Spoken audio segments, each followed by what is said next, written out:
Bueno, damos a benvida a nosa invitada e agradecemos a súa presenza.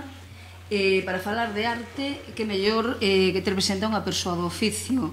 E para falar de arte como revolución, pareceu-nos interesantes poder escoitar e manter un diálogo con María Ruido, considerada unha das creadoras visuais máis interesantes hoxe e máis combativas, engadiría eu. Ourensá, de orixe, desenvolve o seu traballo, ademais de como profesora no Departamento de Imaxe da Universidade de Barcelona, como investigadora, artista e produtora cultural. Dende 1996, 97, 98, neses anos, inicia unha liña de investigación que a levou a intervir en proxectos interdisciplinares sobre a construción social do corpo e o lugar que este ocupa nos imaxinarios do traballo no capitalismo posfordista, ou sobre os mecanismos da construción da memoria e súas relacións coas formas narrativas da historia. Tamén pertence a diversos grupos de estudo que cuestionan a idea da representación e as súas relacións contextuais. Editora dunha revista de investigación que se fundou en 2010 pola Universidade de Murcia, Arte e Políticas de Identidade, que estuda as identidades persoais dende o punto de vista da arte social contemporánea. Se teño que buscar unha idea significativa para compartir coa nosa invitada en relación ao feito artístico e que ao mesmo tempo a defina dun só trazo, creo que non me equivoco se eliso as palabras de Bertolt Brecht cando dicía que a arte non é un espello para reflectir a realidade, senón un martelo para darlle forma. Creo que está de acordo, non? Que vou falar de... Hai unha liña revolucionaria ou de compromiso na arte que ben pode partir de Goya, ten un antes e un despois con Gustave Courbet, establece un cambio rotundo coas vanguardas máis rupturistas e que quero destacar tamén en autores perto de nós como Luis Seoane, que enxerou a súa obra ao redor da concepción dunha arte que reflectira a máis pura realidade colectiva, coa intención, que era a que el tiña con toda a gran obra que fixo, de facer unha arte e unha cultura que chegaran a todos e todas. E o compromiso e a acción chegan ata a actualidade, onde artistas das últimas xeracións tiran da función social da arte, estas son palabras de María Ruido, conscientes da súa responsabilidade, eu engado que tamén da nosa reflexión como espectadores, e dunha capacidade de resistencia que pasa polo movimento continuo, polo cambio das estrategias para dificultar caer no xogo do sistema, pola utilización das linguaxes abertas e ou polisémicas, como as poéticas, as irónicas. E o seu obxectivo cal é? Pois evidenciar, visibilizar, denunciar, construir un relato crítico ante un acontecer actual e histórico dunha atroz impostura. Arthur Danto, famoso por o libro que escribiu titulado Despois do final da arte, onde explicaba a fin da arte como simplemente a fin dos relatos legitimados, que decía que supuña a liberación da arte, dicía que a arte contemporánea ten sido o lugar dunha experimentación extraordinaria moito máis rica da que podría ter alcanzado por si mesma a imaginación filosófica. Atrás quedou a idea da arte ao servizo do ritual ou do culto á beleza, porque tanto a reproducción fotográfica como o cinema, sobre todo, representaron unha revolución que cambiou a función da arte que devén política, o que implica tamén un cambio nos modos de percepción. Somos espectadores activos, é o que se nos demanda, en alerta ante unha arte que nos inquieta porque evidencia, dá forma a unha realidade desacougante. Marcelo Espósito, no seu escrito de 2011 titulado Inocencia perdida, la última generación del vídeo en el Estado español en los años 80-90, distingue no sector videográfico tres xeracións. Unha primeira xeración que sería dos pioneiros na década de 1960-70, que se orixinou coa experimentación televisiva, cinematográfica, tarde, neovangardas, o activismo social. Unha segunda xeración de artistas que xa comezan a traballar a mediados dos 80 no soporte electrónico, con esa explosión experimental posmoderna que xoga con a manipulación formal e narrativa da imaxe, e unha terceira xeración do vídeo onde se escribiría María Ruido, que dá comezo aos 90, que empeza a inicios dos 90, e marca un antagonismo co anterior, con ese desenfado anterior, e é sustituído por unha necesidade de verdade, de realidade, dun uso do filme, son palabras de Godard, como unha forma que pensa, que tenta aprender o mundo a través das imaxes como contrapartida aos discursos hexemónicos, recuperando a función política do feito artístico. É interesante sinalar, o falaba antes con ela, que hai un contexto histórico que explica eses cambios, que é a caída do muro de Berlín, en o 89, e despois todos os sucesos tremendos da invasión de Cuba no 90, a brutalidade da Guerra do Golfo no 91, a Guerra dos Balcáns, se reabren antigas feridas en Europa.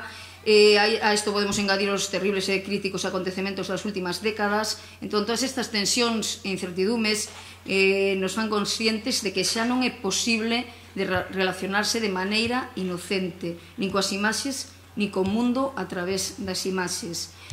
Fago unha especie de cuña publicitaria aquí para recomendar unha exposición que hai en Vigo, no Marco, que se titula Historia, mirada de artistas, que a mí me parece moi interesante, xa que a temos perto. Animo a que a xente a vese. Si quero incidir sobre dúas particularidades no uso, neste mundo da videografía, que realmente hai unha experiencia de traballo, de práctica de traballo cooperativa, onde se elaboran proxectos comuns, exposicións colectivas, festivais, e realmente María Ruido ten participado tanto a nivel nacional como internacional en moitas destas experiencias.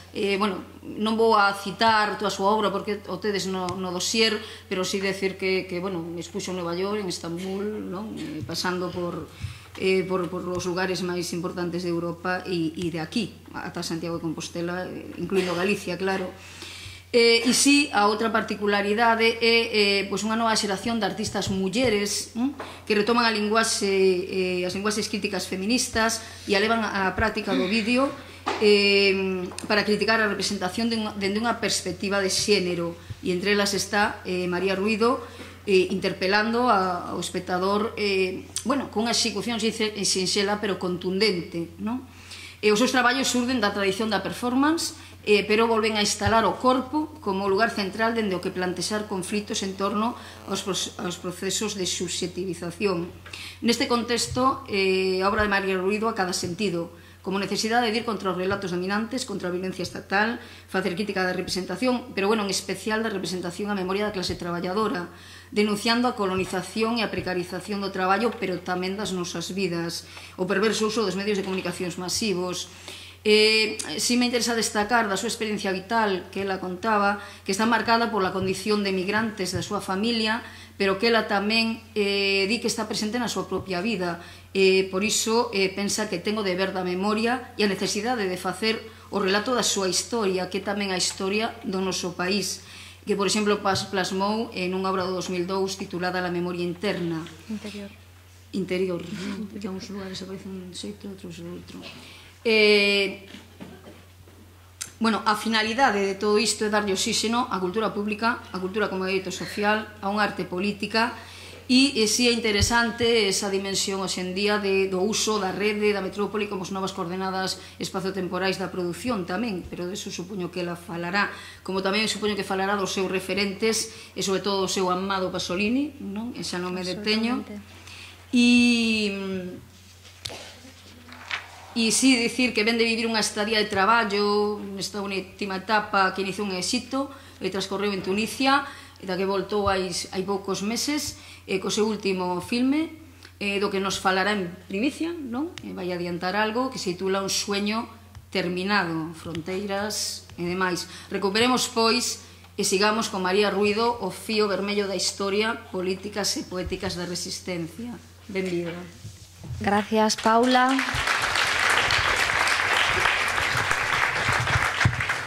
Moitas gracias, Paula, e gracias a todos e a todas por estar aquí nunha tarde que invita a dormir, e a toda a xente responsable desta Semana Galega de Filosofía, que é un dos mitos da miña infancia, adolescencia e primeira xuventude.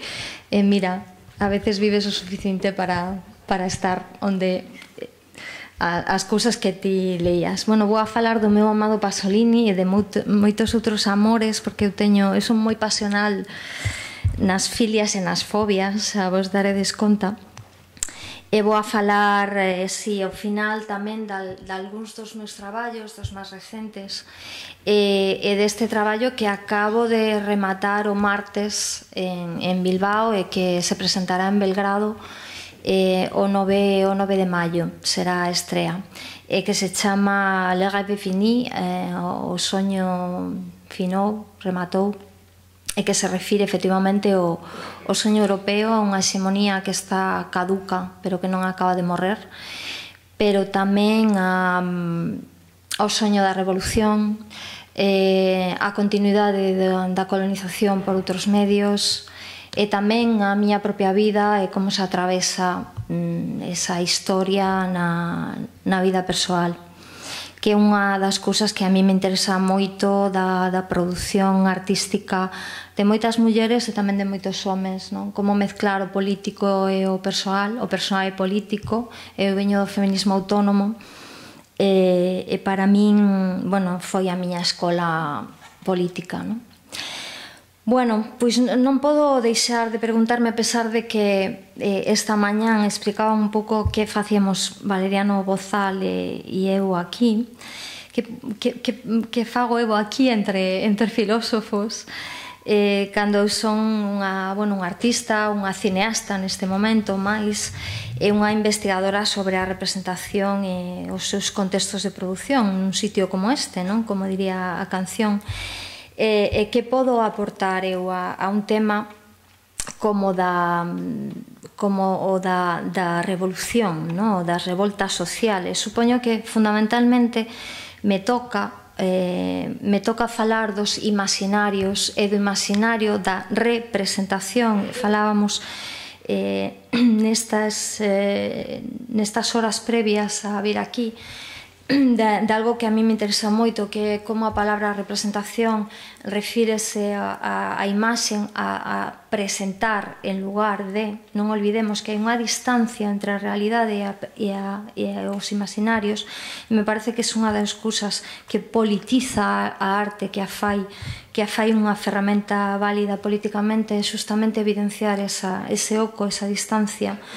É algo que os medios masivos e o cine de Hollywood, por exemplo, intenta facernos creer que é o mesmo, que o que estamos vendo a realidade, a reportaxe televisiva é eso, un pouco, o documental tradicional, esa falsa objetividade, pero tamén esa representación se refire ás democracias representativas, un sistema que eu penso que está profundamente en crise.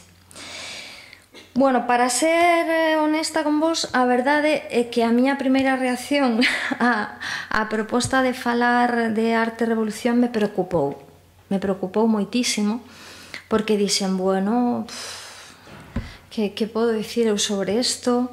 Que podo dicir eu que son tan crítica co concepto representación e os seus sistemas, e como me podo erixir eu para falar en nombre de ninguén? Porque, claro, eu podo falarvos comenzarei a falar da Revolución Soviética e acabarei falando das revolucións árabes, non? Pero eu non represento a ninguén, e moitos menos os árabes, non? Que sería ademais unha representación neocolonial terrible. Entonces me preocupaba, decía, a ver, que podo decir eu? Eu tan escéptica co término revolución, porque non me sinto demasiado interpelada por certos conceptos da palabra revolución.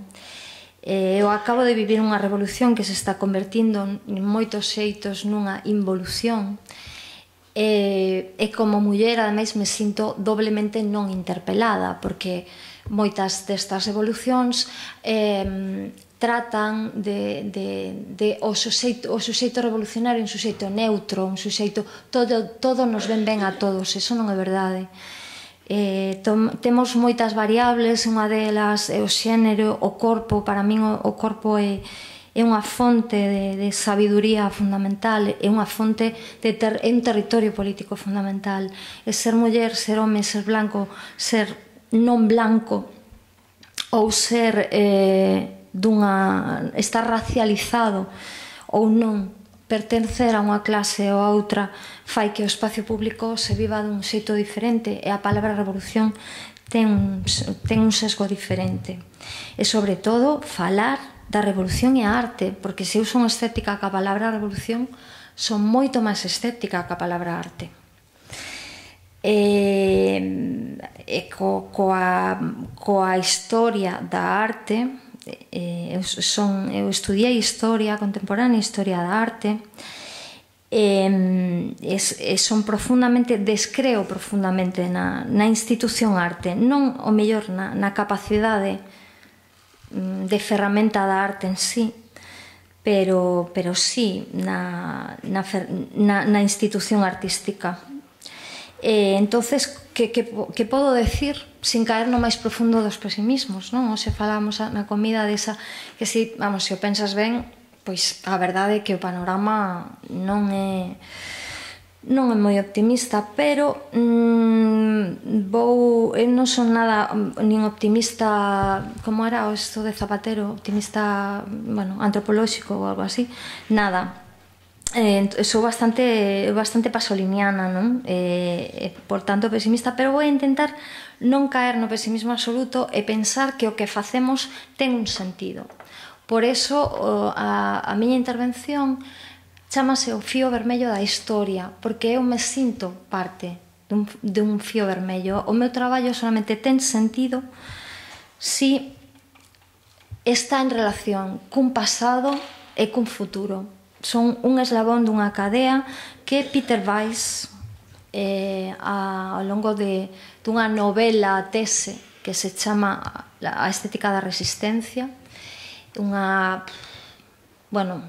teño palabras, unha maravilla de traballo que fai unha relación entre contextos políticos e poéticas e estéticas da resistencia, fundamentalmente nos fascismos, no contexto dos fascismos europeos e da Segunda Guerra Mundial.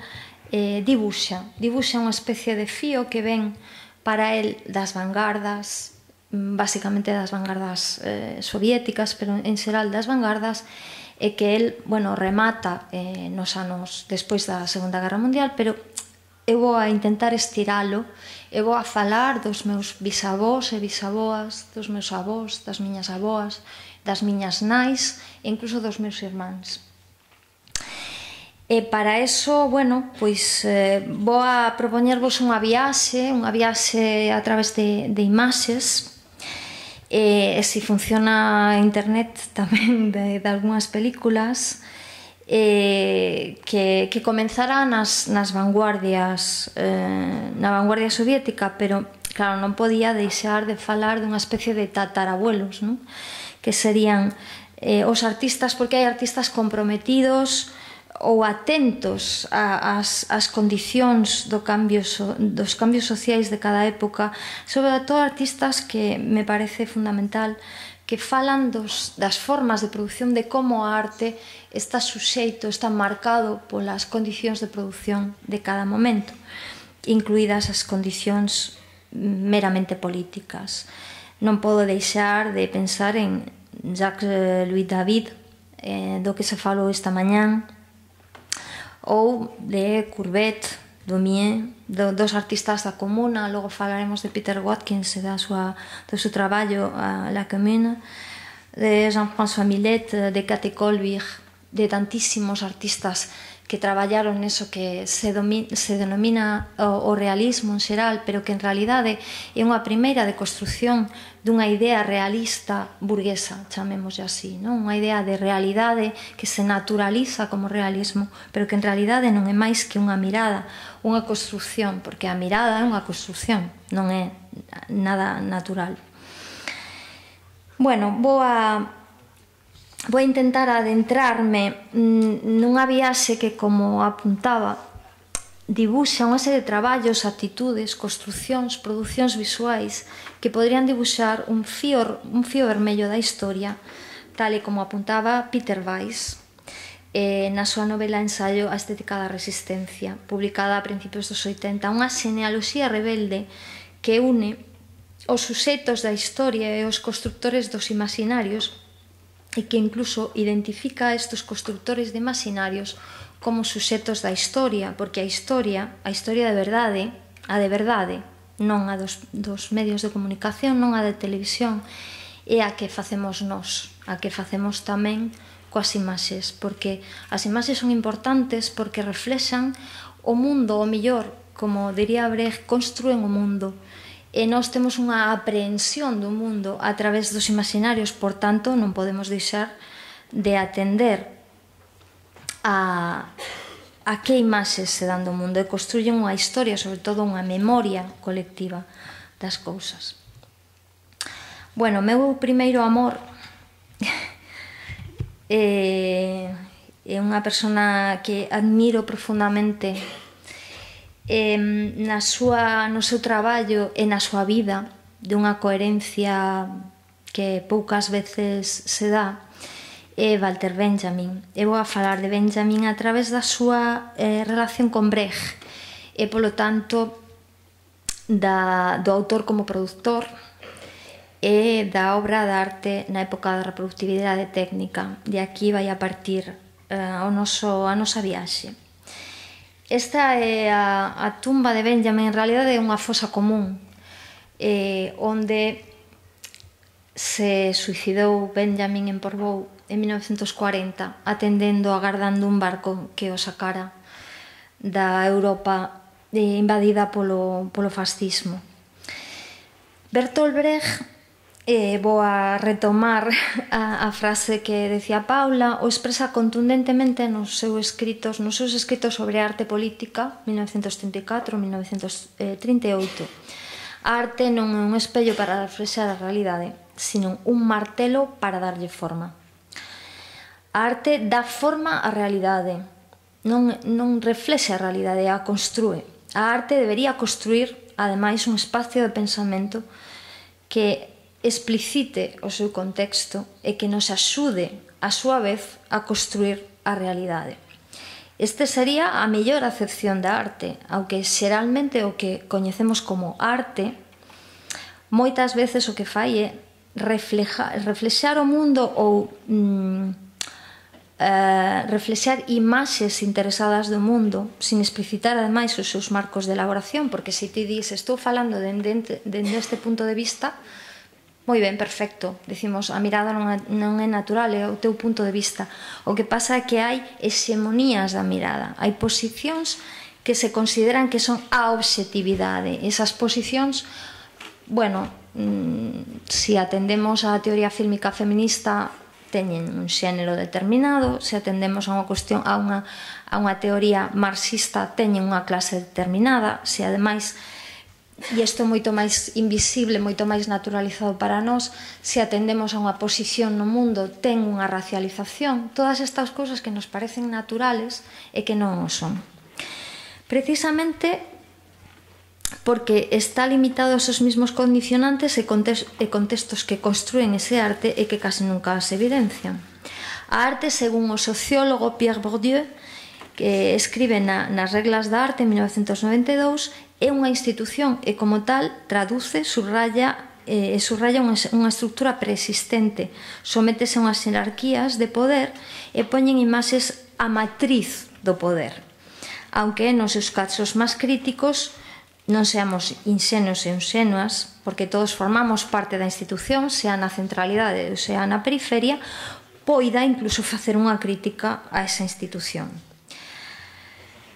De forma que realmente vou adiantar un pouco como vou a rematar esta intervención. A saída da institución, ou polo menos o traballo nas fendas da institución, sobre todo atender as formas de produción e distribución máis alá dos canles da institución, podería ser unha forma de traballo crítica sempre conxunturalmente, sempre as tácticas e as estrategias, que diría Michel Desserteau, sempre son activas, sempre son válidas nun momento dado, non son válidas para sempre. En todo caso, vamos a ver algunhas destas formas de intervención nos pliegues, nos intersticios, non? Que son os lugares que poden ser activos ou al menos de máis complexa cooptación e desactivación. Escribe Gerald Rowling nun texto de 2006 que se chama Prácticas instituintes, fugarse, instituir, transformar. Dice, figuras como a fuga, a caída, a traición, a deserción, o éxito foron propostas por numerosos autores e autoras como formas de resistencia. Gilles Deleuze, Paulo Virno e algúns outros filósofas e filósofos intentan, con ese mismo tipo de conceptos, propoñer novos modelos de política non representativa. Atención, pareceme importante, non representativa. É dicir, non intentan estar en lugar de, falar en lugar de, dar a palabra a ninguén. No que concerne ao un novo concepto de resistencia, según Rowling, consistiría no entrecruzamento dunha representación dialéctica de poder e resistencia, unha forma positiva de caída que a su vez fose unha práctica instituinte. En lugar de presupoñer que as relacións de poder como un horizonte inamovible, o poder é así, non se pode cambiar, que é unha das cousas que nos paralizan máis, non? Ou as cousas son así, ou así son as cousas e así se las hemos contado, que decía un señor en el telediario. A pesar delo, combatilas. Esta fuga cambia a condición sobre a que se dá este mesmo presuposto de base.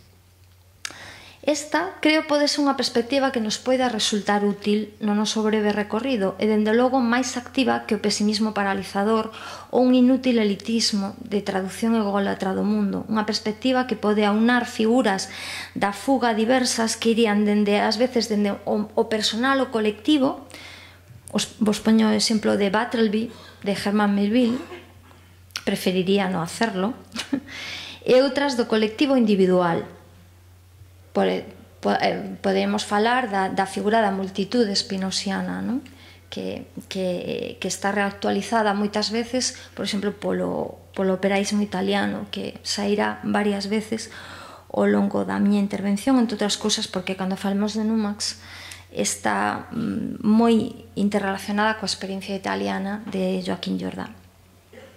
Dice Walter Benjamin na obra de arte na época da reproductibilidade técnica de 1936, fagase a arte e perezca o mundo. Tal é a fin, sin duda, da percepción total da arte polo arte. Así sucede coa estetización da política que propugna o fascismo. Baixo a sombra destas palabras e do aliento de Walter Benjamin, nun momento en que a estetización da política, entre paréntesis, a despolitización da cultura, a súa vez, chegan a extremos que o vello fascismo non podía nin imaginar, na tendencia dominante da amnesia, da evacuación e a invisibilización da diversidade das historias, moitas veces justamente por sobreexposición, non por censura. Hai moitas formas, logo falaremos de censuras, hai moitas formas de censuras. O relato que invisibiliza, entre outras cousas, diversas formas da historia, o relato das nosas loitas políticas e as súas imaxes, a evidencia das novas formas dos totalitarismos democráticos e a precarización das nosas vidas, e da racialización como lógica central do capitalismo global, hoxe pareceme é máis necesario que nunca opoñerse ao que as diferentes formas de poder chaman o imposible. Eso é imposible, eso non pode ser. É dicir, poñer en marcha todas as potencialidades das diferentes formas de resistencia, incluídas, no meu caso, que traballo con imaxes, as dos imaginarios. Trátase de facer máis permeables entre a arte e as prácticas políticas, de recurrir ás prácticas artísticas para vincular as conexións transversales entre diferentes formas de loita política. A meta final sería, volvendo a Benjamin, repolitizar a arte.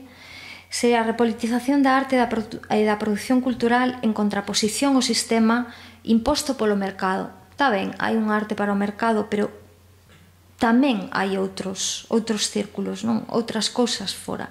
E as presións que eso provoca. Unha repolitización das imaxes que signifique pensalas máis alá do sistema institucional e que lle confira de novo a potencialidade de cambiar a vida, ou ao menos de pensar sobre a vida como un espacio de transformación. Non se cambia a vida cunha política, pero non se cambia a vida cunha película, pero se hai películas, filmes, libros, non sei, obras que che cambian a vida, porque hai un antes e un despois delas e te axudan a pensar e a veces exercen como un espacio de transformación. Isto é un dos temas que eu traballei máis. Eu traballo moito sobre o mundo do traballo, traballo sobre a clase traballadora, porque me parece que hai unha clase traballadora, aínda que hoxe se chame cognitariado. Ou algúns autores se empeñen en que só facemos traballo inmaterial, probablemente porque non poñen a lavadora en casa ou algo así, porque seguimos facendo bastante traballo material e o 80% do mundo fai traballo material justamente para que nos fagamos traballo inmaterial.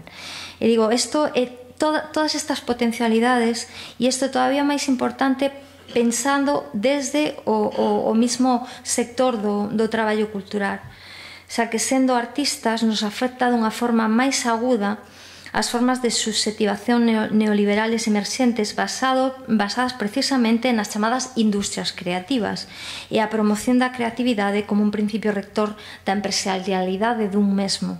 Yo soy mi empresa, non? A nova gubernamentalidade que rixe e precariza non só as nosas vidas, non só os nosos traballos, sino as nosas vidas. Bueno, para unha persoa que son escéptica, moi escéptica, como xa vos dixen eu, isto só ten sentido se o pensamos como que o noso traballo parte dun fío vermello da historia, e todos os nosos esforzos forman parte dunha xenealoxía del rayo que non cesa, non? Que diría César Vallejo, unha xenealoxía que, como xa apuntaba Benjamin, propugna unha teoría política antes que unha estética, mediante a politización non da arte, non do produto artístico, sino da propia práctica artística, e donde a representación en calqueira das súas formas non sexa un fin en sí mesmo, sino un medio para a emancipación de todos nós, suxeitos da historia.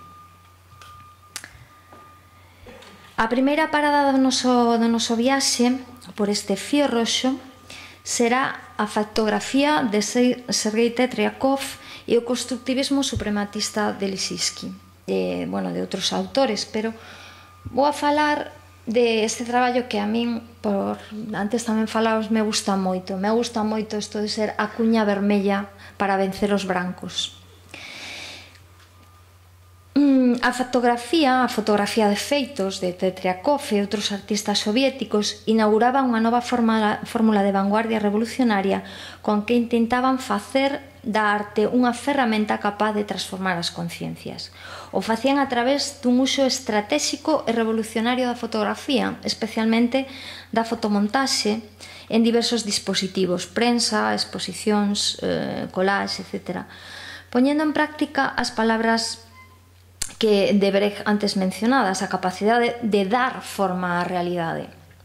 A herencia da fotografía na arte e na política confirma que non solamente se trata dunha categoría do século XX, sino que adianta tamén a nosa forma de construir porque os relatos mediáticos da actualidade, porque como nos mostrarían desde ese mismo momento os medios de comunicación de masas, as imaxes conforman o mundo, non o reflexan, conforman a nosa maneira de ver o mundo. A factografía é algo así como unha fotografía performativa, utilizando términos contemporáneos que obviamente non existían nos anos 20, unha fotografía que construe, non unha fotografía que reflexa. A fotografía utiliza as mesmas estrategias que os medios de comunicación, porque precisamente nos medios é onde se está xogando esa hexemonía da memoria colectiva, non? Benjamin interésase pola arte soviética e por as súas relacións coa política a través de Brecht.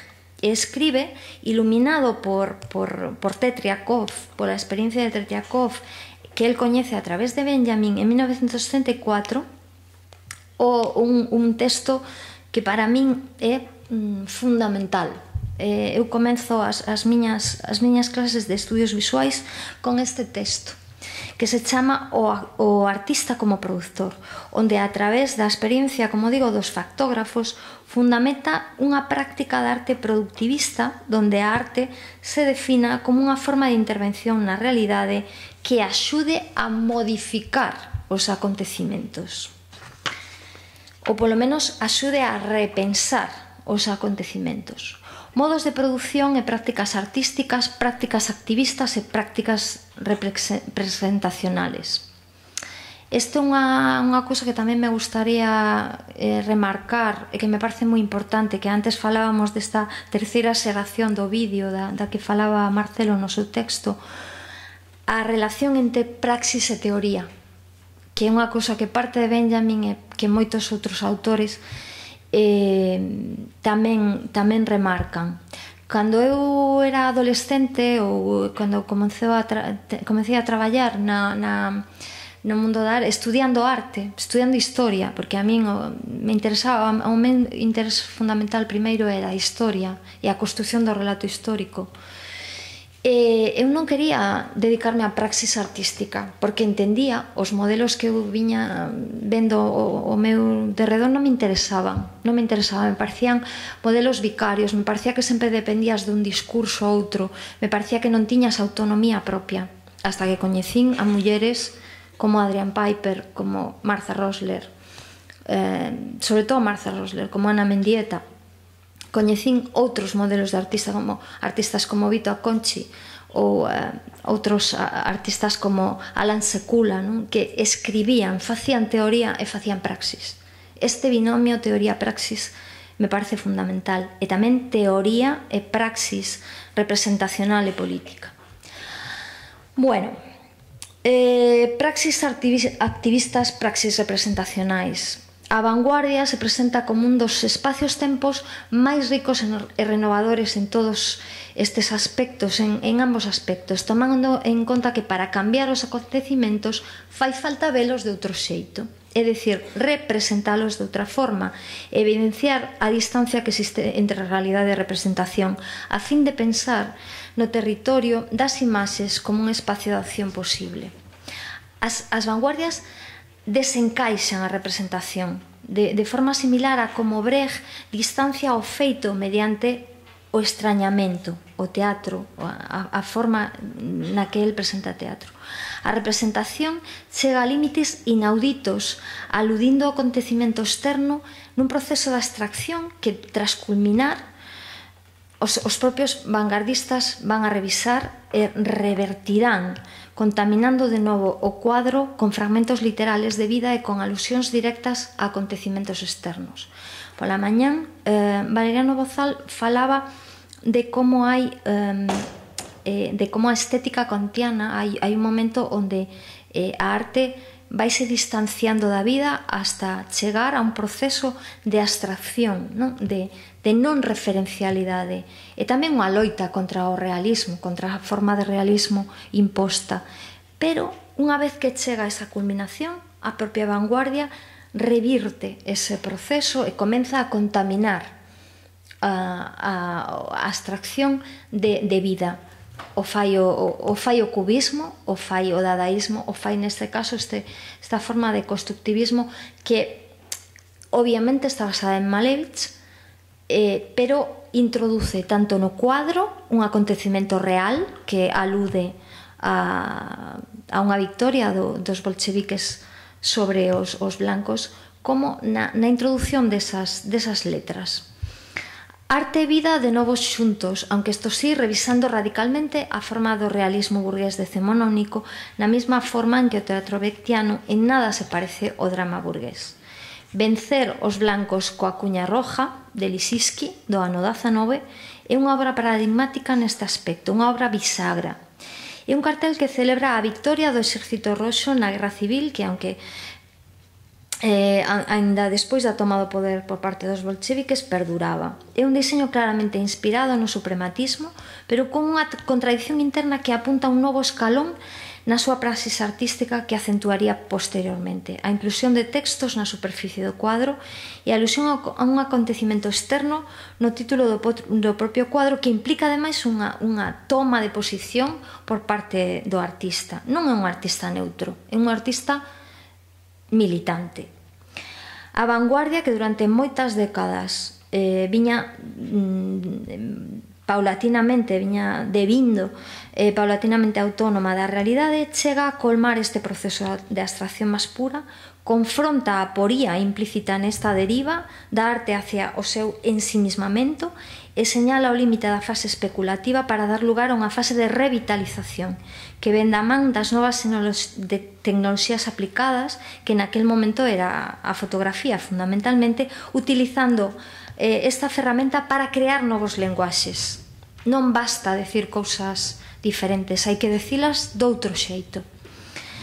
Lissitzky e os outros artistas soviéticos, como tamén o farán os dadaístas, os novorrealistas berlineses, algúns surrealistas, introducen a fotografía na pintura e inician un eficaz uso da fotomontaxe como útil fundamental da nova arte política. A clave desta politización non é se os artistas son conscientes ou non das súas relacións no sistema de produción,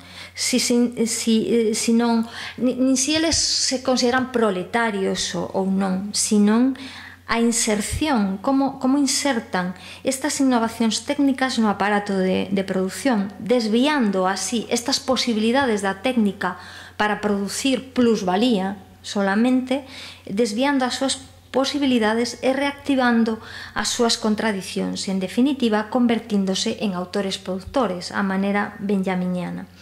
John Herzfeld, aquí temos unha fotomontaxe de Herzfeld, Gustav Klukis, Joseph Ranau en España ou Hannah Hoch, por citar algúns, inauguran unha liña de traballo onde as tecnoloxías reproductibles serán utilizadas para mostrar as contradicións do sistema de produción que as xenera e instituye ao mesmo tempo o que tamén apuntara Benjamin, que é un visionario, absolutamente. Cancela a aura do obxecto artístico tradicional e a súa funcionalidade exclusivamente representativa, e aquí utilizo representativa nunha doble acepción.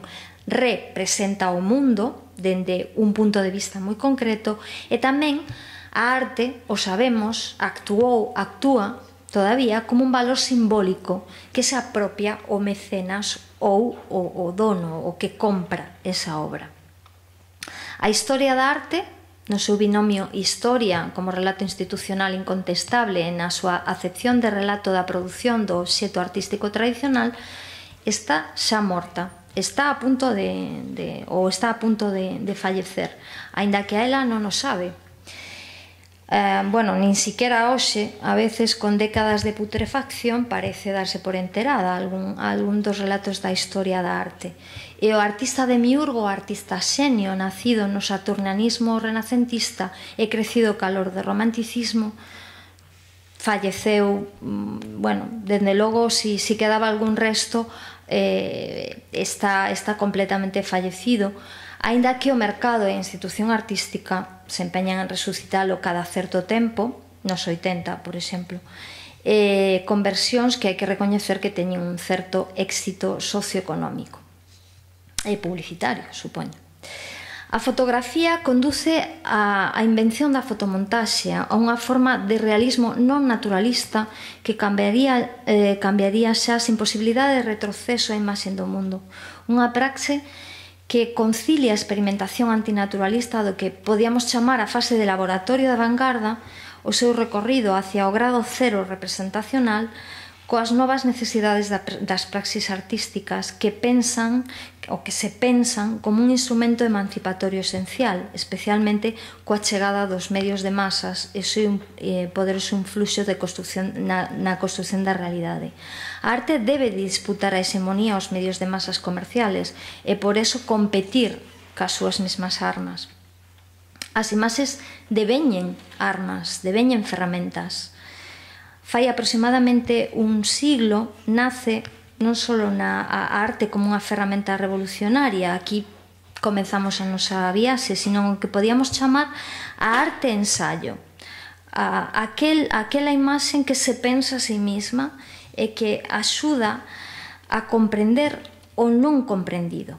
Bertolt Brecht, como sempre, o escribe moi ben sobre o vello e o novo arte, escrito entre 1920 e 1932. Dice: a arte debe producir a cousa en sí, a inconcebible. A arte non ha de presentar as cousas nin como evidentes, buscando a aprobación sentimental, nin como incomprensibles, sino como comprensibles, pero todavía non comprendidas. Esa arte.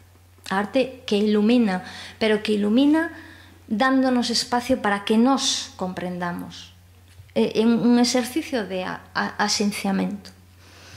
Para concluir esta primeira parada, este apartado, gustaríame puntualizar que gran parte das teorías actuais sobre arte política, isto é unha apreciación, así, unha especie de deriva personal, na academia e na crítica parecen heredadas dos traballos, ou dicen heredadas dos traballos de Benjamin, pero teño a sospeita que se aplicáramos as teorías materialistas deste autor nun sentido estricto, moitas destas prácticas que Benjamin estimaba serían consideradas hoxe unha especie de desviacións sociolóxicas da arte. Antes Paula mencionaba unhas palabras que eu escribín unha vez, non sei exactamente cando, a verdade, nas que eu falaba desa necesidade de repolitizar e de facelo a través de medios como a ironía, como a poética, como formas que a veces non son o confrontamento directo, non facer o que a veces se define como arte política, que a veces o mellor coa mellor intención o único que fai é reproducir, pero noutro sentido ser unha especie de outra cara da moneda. E logo falarei dun texto de Ito Steyel que o explicita moi ben cando ela fala das loitas de Seattle e de como non se pode facer contrainformación calcando as formas en que fai información a CNN, por exemplo, non? Ela fala en concreto. E iso me parece moi importante. Hai que intentar non solamente cambiar as tácticas e as estrategias, sino tamén facelas máis sutiles. A veces falando desde a subxetividade, dentro do corpo, se consiguen esa... me parece que é unha forma moito máis política a veces de falar que de un suposto ou un suposto territorio do político que o mellor teríamos que repensar, non? Bueno, imos a continuar a nosa viaxe. Esta é unha das miñas frases favoritas do mundo.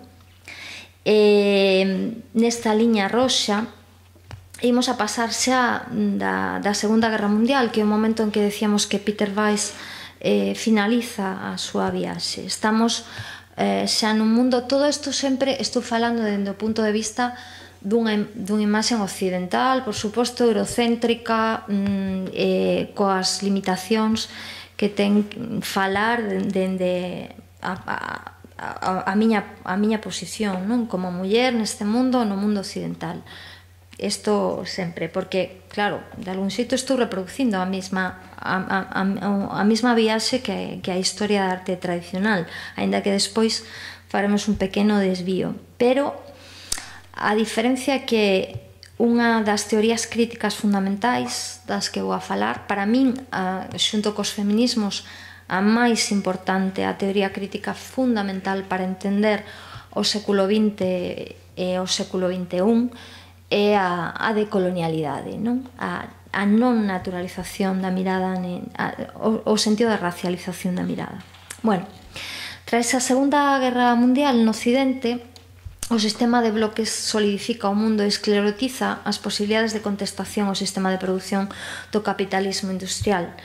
Mentras tanto, a matriz colonial do poder se distorsiona un pouco nada máis. En 1955, durante a conferencia de Bandung, e en paralelo a varios procesos de independencia formal respecto ás metrópolis tradicionais, se comenzan a visualizar ou a intuir a necesidade, dende logo a necesidade perentoria, a petición por parte deles, de novas raíces epistemolóxicas que loitan por abrirse camiño na hexemonía eurocéntrica. Certero como poucos, Guy Debord relata na Sociedade do Espectáculo de 1967 o debir imaxe do capital, a conversión do espectáculo na nova forma de dominio global. Dice Debord: dende o automóvil hasta a televisión, todos os bens seleccionados polo sistema espectacular constituyen a sí mismo as súas armas para o reforzo constante das condicións de aillamento das muchedumbres solitarias. O espectáculo reproduce sempre os seus presupostos, cada vez dun modo máis concreto. O espectáculo é o capital nun grado tal de acumulación que se convertiu xa en imaxe. Este é unha das producións situacionistas que, olvidémonos xa do xeto artístico tradicional, do formato cuadro, da escultura, das formas tradicionais, e fundamentalmente eles, que son os situacionistas, son os vanguardistas desta nova sociedade, da sociedade do espectáculo, actúan na rúa como lugar primordial, facendo derivas, que esta promenade, este paseo que eles toman de Baudelaire, de un dos poemas de Baudelaire, escribindo e describindo o espacio público, alonxados xa do debate entre obxetualización e desmaterialización que comenzara nas vanguardias de entreguerra. Aquí se diseñará o paso ás políticas de clase, neste momento, os anos 60-70, comenzará o paso do que se chamarían as políticas de clase, as políticas de identidade, escenificando o centro do novo capitalismo postindustrial que comenzará ou terá a súa explosión nos anos 80, fundamentalmente a través da imaxe da caída do muro de Berlín. Como explica Silvia Federici no seu magnífico Calibán e a Bruxa, de 2004, a historia do capitalismo non pode entenderse sin o análisis da súa expansión a escala mundial. Desde os seus inicios, a historia do capitalismo é a historia do mundo, para o mundo que é central no capitalismo. Claro, o capitalismo ensaya nas colonias as súas novas formas de produción, pero tamén as súas formas de subxectivización e de control, ao tempo que as colonias son fundamentais para sosteñer o desarrollo económico das metrópolis. Isto vai a ser a tesis central da decolonialidade frente á poscolonialidade, como ahora falaremos, que o capitalismo e o colonialismo teñen a mesma matriz, é dicir, non son liñas paralelas, son a mesma liña e unha necesita da outra para crecer e para desenvolverse. A nosa historia, a nosa idea da modernidade e a nosa definición hexemónica do mundo como un lugar de explotación europea é a base da matriz colonial do poder, ata o punto de xustificar a violencia e naturalizar a explotación masiva do que Frantz Fanon chamara a zona do no ser. O tempo e o espacio do capital están estructuralmente entrelazados co proxecto da modernidade que, según Walter Mignolo e Aníbal Quijano, definidores do término decolonialidade, é dicir, dun aparato crítico que desbote a idea da modernidade global, non que a supere como o término postcolonial. O término postcolonial, os estudios postcoloniales son aqueles de matriz anglosaxona que parten da idea de que é unha especie de superación, unha postcolonialidade que pode ter as súas contradicións, pero que de algún xeito está admitindo que existe un tempo para todos, un tempo que está rexido pola idea da modernidade e que a modernidade é global. A decolonialidade de Mignolo e Quijano parten da idea de que non existe, de que a modernidade global non existe, ou que existe unha colonialidade global que impón unha idea do tempo e unha idea da historia a esa parte que Frantz Fanon chamaba a parte do no ser. Digamos que son teorías non totalmente opostas, pero sí diferentes. Unha é de matriz anglosaxona, outra de matriz basicamente latinoamericana, pero esa latinoamericanidade da decolonialidade en realidad ten a súa vez unha raíz en Fanon, sobre todo nos condenados da terra de Fanon, do que logo falaremos un pouco máis. Escribe Walter Miñolo no seu texto de 1998 A colonialidade a cara oculta da modernidade. Dice: a tesis básica é a seguinte: a modernidade é unha narrativa europea que ten unha cara oculta e máis escura a colonialidade. Noutras palabras, a colonialidade é constitutiva da modernidade. Sin colonialidade non hai modernidade. Por extensión, Silva Federici diría tampouco hai capitalismo. Por conseguinte, se a modernidade non pode existir sin a colonialidade, tampouco pode haber modernidades globales sin colonialidades globales. Por que unha petición? Por que a petición máis importante? Por exemplo, Ramón Grossfogel, que estuvo hai pouco aquí en Galicia, dicía nunha entrevista a canle de televisión Galiciano Cero, decía que o importante non é tanto un cambio a nivel do que se chama a política ou unha visión non hexemónica ou non tan hexemónica. Hai que facer un cambio epistemolóxico, e esa sí que é unha hexemonía absolutamente entroncada, non? E el fala de que claro, cando os teóricos da poscolonialidade recurren ao pensamento occidental para facer estudios poscoloniais, é o mesmo que cando esta mañán falábamos de Audre Lorde, da poeta norteamericana, cando di non se pode destruir a casa do amo utilizando as ferramentas do amo. Hai que utilizar outras linguaxes, e isto entronca co de facer novas formas para dar forma a eses novos contidos.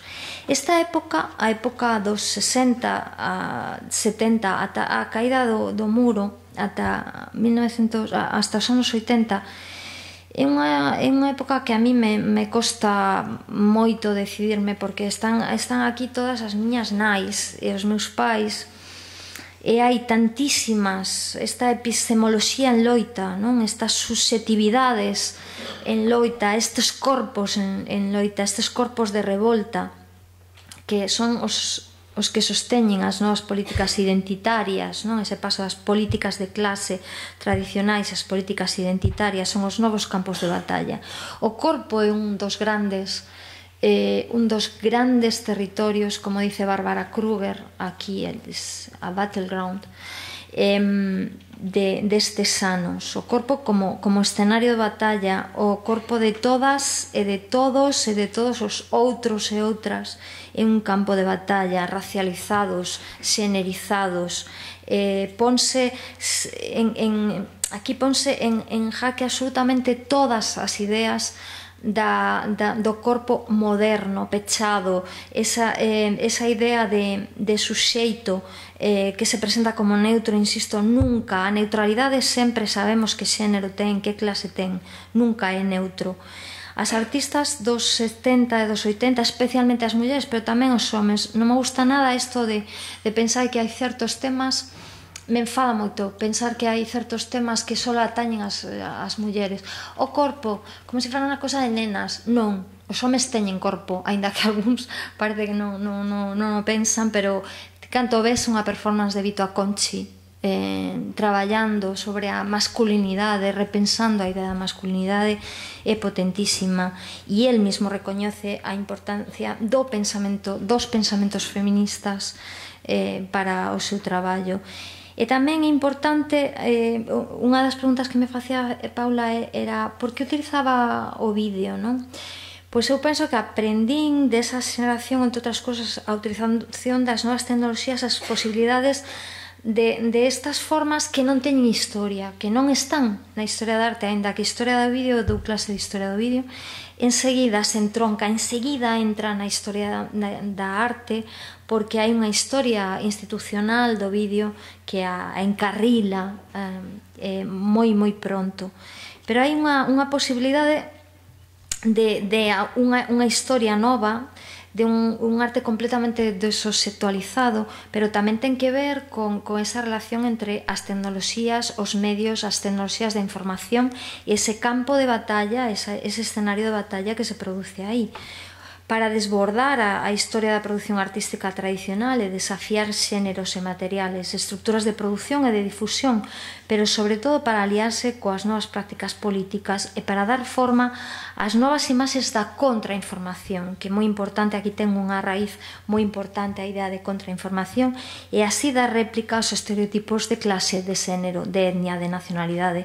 A construción nese momento de algúns das formas dos imaginarios máis radicais. Cando antes falábamos de Pasolini, Godard, Duras, Bárbara Kruger, Martha Rosler, para min siguen sendo un referente, non? Os feminismos, as luitas por os dereitos civís, as críticas desde o postestructuralismo, os colectivos de gays e lesbianas, transexuais, as poscolonialidades e decolonialidades convirten as prácticas artísticas nunha práctica de guerrilla, nunha serie de estrategias que se renovan completamente, que renovan as representacións das loitas contemporáneas. Pasolini, o seu magnífico relato do fascismo dende o corpo, dende a carne, especialmente no seu impresionante testamento cinematográfico Saló, os 120 días de Sodoma, que temos aquí na foto, podería ser un deses pensamentos dende o corpo, pero tamén podería ser o francés Chris Marker, construindo un cine que non apela ás emocións ou aos sentidos, sino ao pensamento.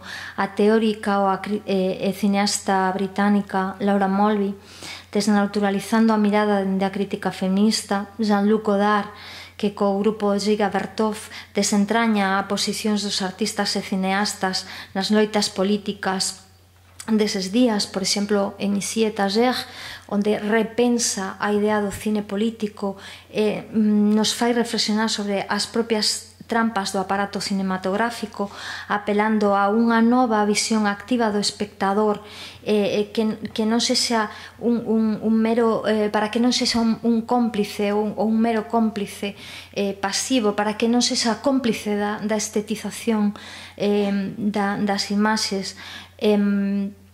Os novos cines latinoamericanos, Pino Solanas, Patricio Guzmán, Fernando Birri, Glover Rocha, as películas realizadas con obreros exhibidas nas fábricas, os filmes producidos coa caixa de resistencia dos sindicatos autodistribuídos e xerados por ese primer precariado global que está a punto de desaparecer na súa visión sindical e fabril.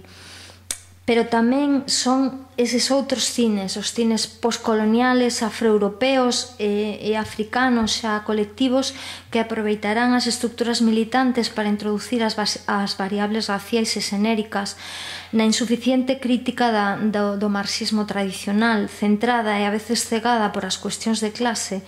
Son os cineastas de Sankofa, que non sei se coñecedes, un grupo do Londres thatcherista.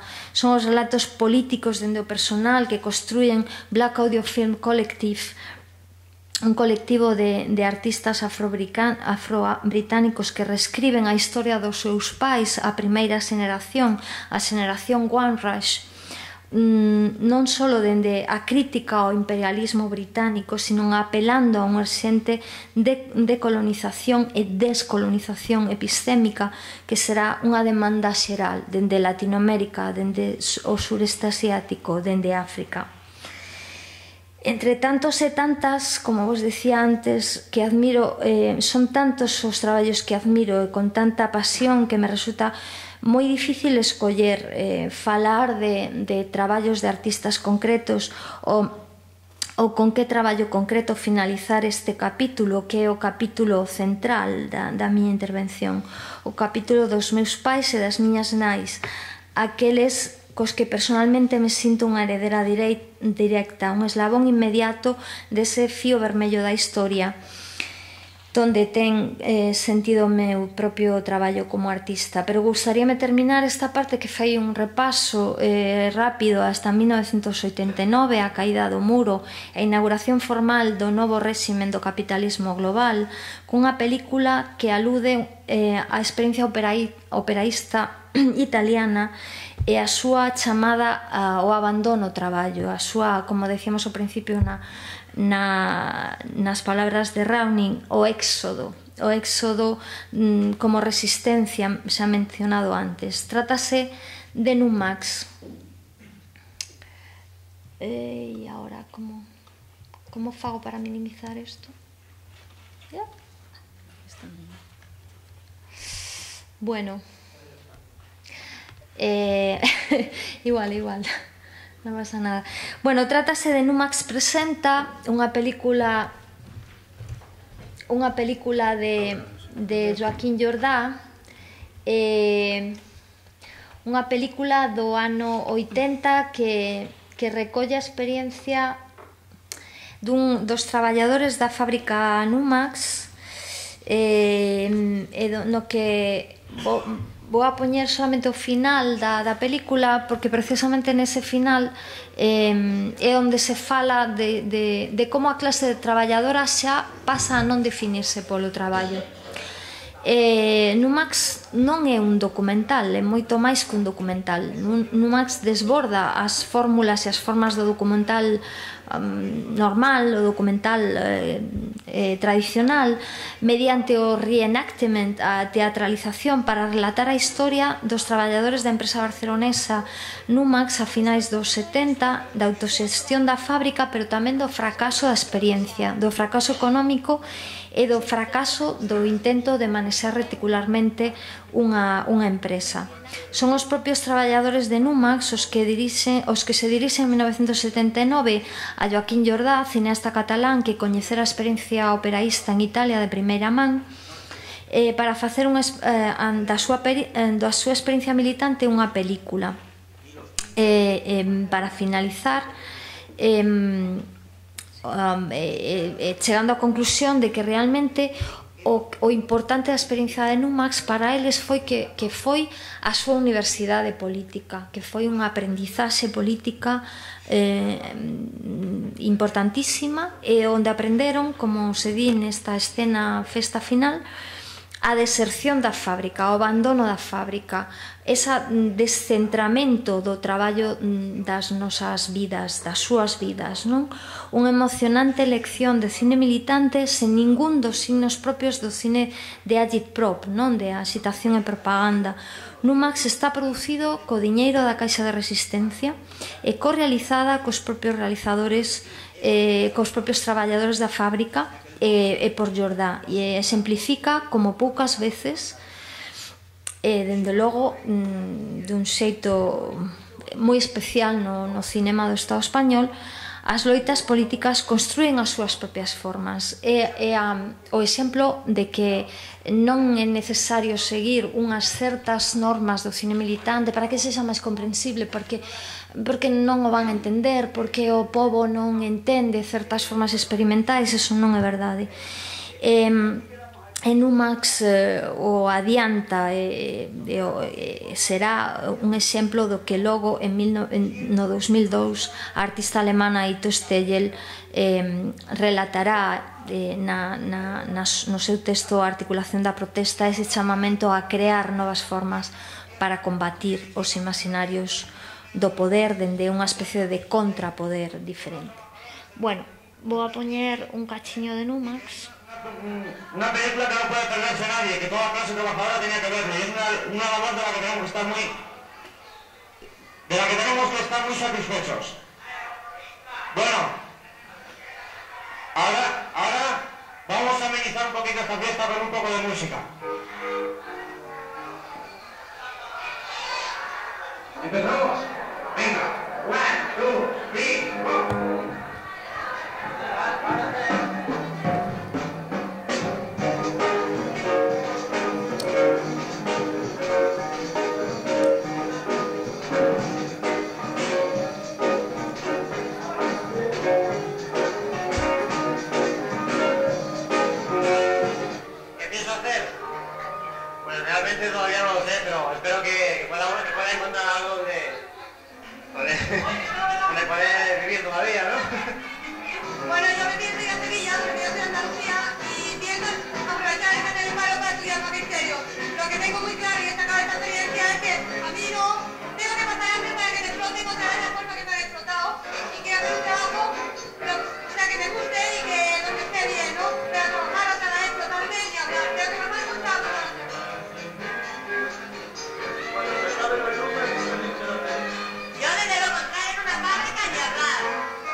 sigut molt bona l'experiència que hem tingut en UME.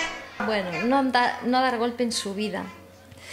Si vichedes a segunda parte del máis presenta a continuación, que se chama 20 años non es nada, justamente o que deu é un golpe. O que se dedicaba era con ela e o seu compañeiro, eran militantes do MIL e se dedicaban a dar golpes aos bancos.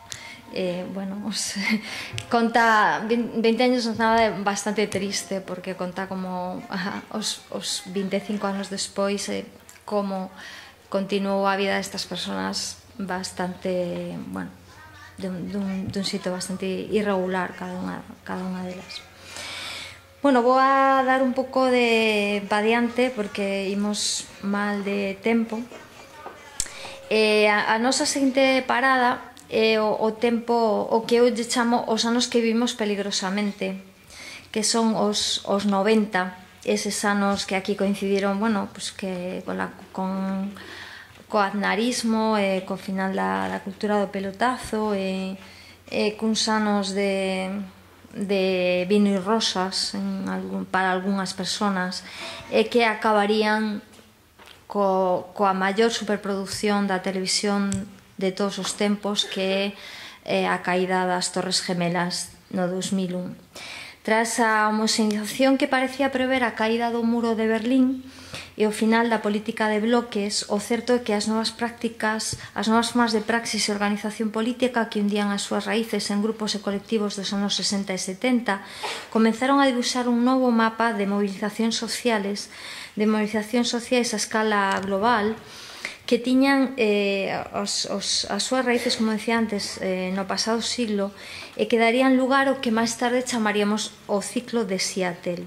As manifestacións contra a cumbre da Organización Mundial do Comercio de Seattle entre finais de novembro e o 3 de decembro de 1999 organizaron, pero non a través de partidos políticos, sino a través do que chamaríamos os movementos sociais ou outras formas paralelas de organización política, a decenas de miles de persoas para ata facer fracasar o que se chamou a Ronda do Milenio.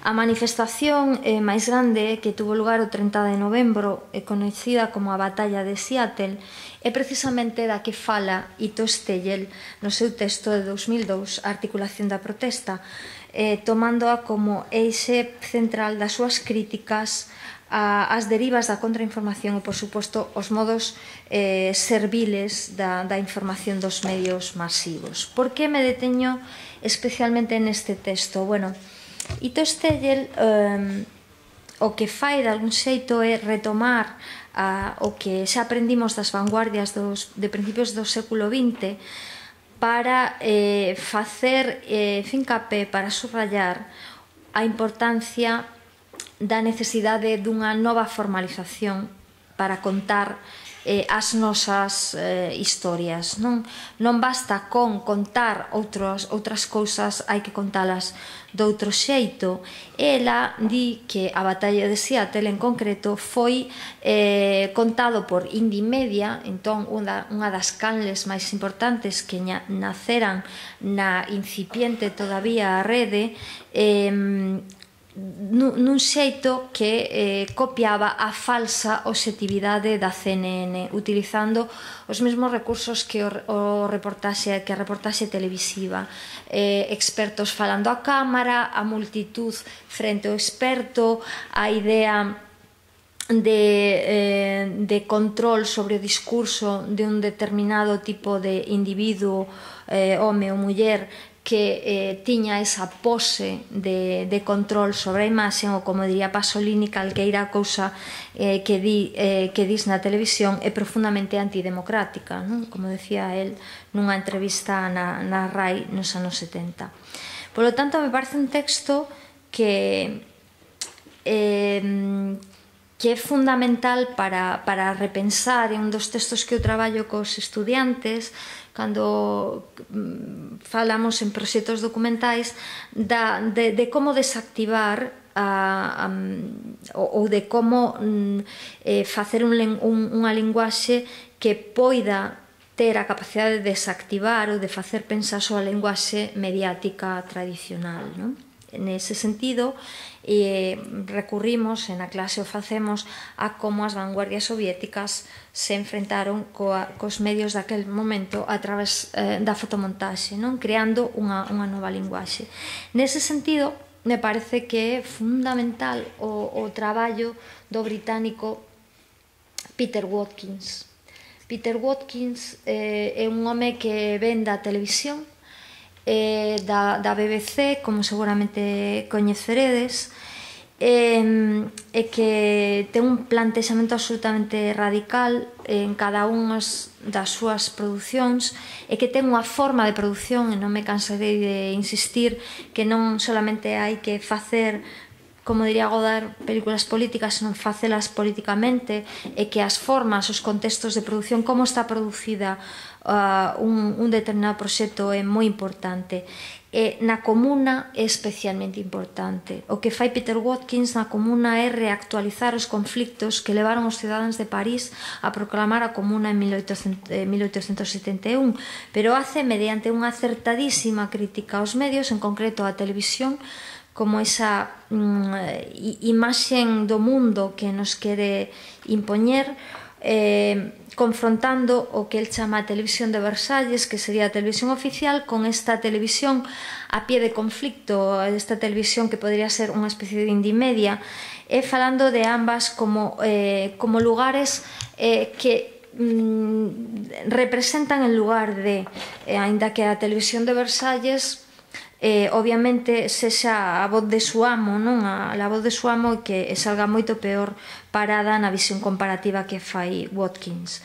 Watkins non solamente leva a televisión á Comuna de París, novamente un reenactment, sino que o fai dunha forma moi particular e reticular de produción. Traballa con inmigrantes da banlieue parisina, actores non profesionais, con os que improvisaba os textos a partir dun marco de traballo preestablecido, personas que acabaron incorporando os reclamos dos comunars do século XIX e terminaron formando o seu propio grupo de comunars, porque neste esforzo por contar as cousas de outra maneira, eles acabaron contando os seus problemas actuais, que por outra parte tampouco eran tan diferentes dos problemas de pobreza, de precariedade, de periferia social no marco do seu momento, como tiñan os comunars do século XIX.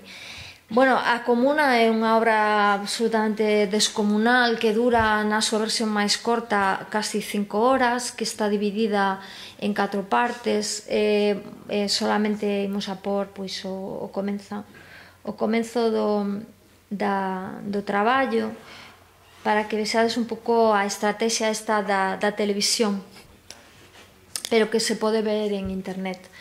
Neste caso está subtitulada en inglés, pero porque non atopei a versión, non tiñamos tempo antes, pero hai versión subtitulada en castelán.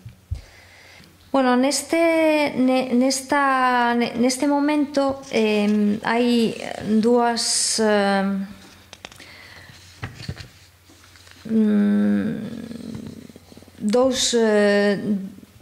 dous eixes ou dous lugares diferentes dos que me gustaría falar. Un deles vou a falar moito máis deprisa. Por un lado, os anos 90, os anos dos escombros do muro, son os anos no que se produce o fenómeno en que os museos se convirten nas novas fábricas, os anos das industrias creativas, do recambio da industria tradicional, da fábrica pola nova fábrica creativa, polas industrias creativas que iban a ser a grande panacea. Bueno, non o foron, da marca Barcelona, do efecto Guggenheim, e tamén os anos onde se afianzou a recolonización da Europa do Oeste, arrancada das garras do comunismo para volver ao seno do pai capital, e os anos que no outro lado do océano vimos un dos momentos máis potentes do potentísimo arte latinoamericano, que obviamente por razóns de tempo, espacio e non suficiente coñecemento non vou a desenvolver moito máis, pero sí me gustaría falar do colectivo Los Hijos e do grupo de artistas GAC, Grupo de Acción Callejera, que se unen aquí. Isto é un claro exemplo de unión de praxis política e praxis estéticas para inventar unha nova forma de protesta político-performance cun gran futuro, tan gran futuro que a temos actualmente en España de moda fai pouco tempo. O Scratch ou a Funa en Chile, que fai xusticia ali onde a xusticia non existe. Esta palabra nace no seu uso político en 1995 en Argentina para denunciar a impunidade dos xenocidas do proceso da ditadura de Videla, liberados polo indulto concedido polo entonces presidente Carlos Menem. É definida polos propios membros do colectivo nestos términos. Dicen escrachar. Isto é un exemplo de scratch, ¿no? Dice, aquí vivía el abusador, ándate pa cá, lárgate de aquí, que enlazará, dende logo, ándate pa cá, lárgate, enlaza co de Gash das revolucións árabes. Escrachar, dicen, poñer en evidencia, revelar en público, facer aparecer a cara dunha persona que pretende pasar desapercibida. Gracias á impunidade, moitos dos asesinos, torturadores e cómplices están soltos. Os cruzamos pola rúa, son os nosos veciños. Co Scratch queremos facer pública a identidade destes suxeitos. Que os compañeros de traballo coñezan cal era o seu oficio na ditadura, que os veciños sepan de que lado da súa casa vive o torturador, que recoñezan na panadería, no bar, no almacén, xa que non hai xusticia, polo menos que haxa condena social, que se os sinale pola rúa como que son criminais. Bueno, primeiro foi América Latina, as colonias británicas, os africanos e as africanas, e despois sería a Europa do Oeste.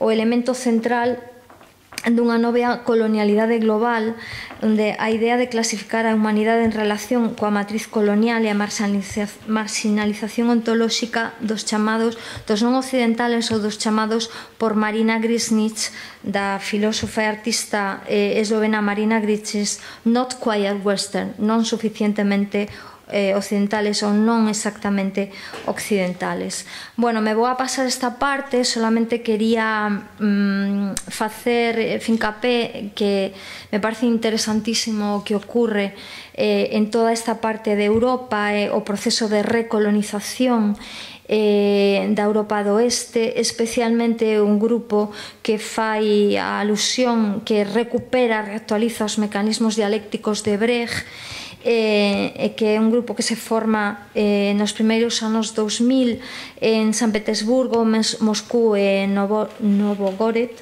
que se chama Seto Delat, facendo, dende logo, un guiño a Lenin, a esa pregunta que se facía que facer, que aludía precisamente en referencia ao papel dos intelectuais nas loitas políticas e que eles mesmos asumen como propias. Este é un traballo de Seto Delat de 2011, onde levan a escena unha idea, unha fantasía do artista Charles Ege de convertir o museo nun lugar de asilo para refuxiantes e emigrantes, cambiando o seu papel institucional por un papel revolucionario, como esta performance, que é unha ocupación dun grupo de inmigrantes nun museo holandés, pois acaba fatal porque o museo se expulsa porque non pode convertilos en obras de arte, non poden estar ali porque non teñen unha función museificable. Facendo ver os límites desa institución que é bastante máis complicada de asaltar e de saltar do que parece. Décadas antes, decíamos, fai un momento, as películas se mostraban nas fábricas, incluso eran realizadas por traballadores do cine, con traballadores fabriles, nun intento de repensar as relacións de produción que xenera a representación. Non deixa de ser paradóxico, non sei se o pensachedes algunha vez, que a primeira imaxe do cine foron traballadores saindo da fábrica Lumière, sendo doblemente capturados. Digo doblemente capturados porque, bueno, eran capturados pola cámara e tamén eran capturados no traballo polos seus patróns. Pero, en realidade, o cine e a arte prestan unha escasa atención ao traballo e ás súas condicións. É un pouco de mal gusto falar de diñeiro, falar de traballo, ou sempre se fai dun xeito como de fondo, ou a veces un tanto estetizado. E xa non digamos se falamos de certos traballos non considerados traballos, o traballo doméstico, o traballo sexual, que veño de aí de repensar moito o término traballo, pois levo moito tempo dándolle voltas a isto. Agora, as novas fábricas son os museos. De feito, moitos museos son antigas fábricas, polo menos en Cataluña. Bueno, aquí hai antigas prisións que agora son museos, tamén dá moito que pensar.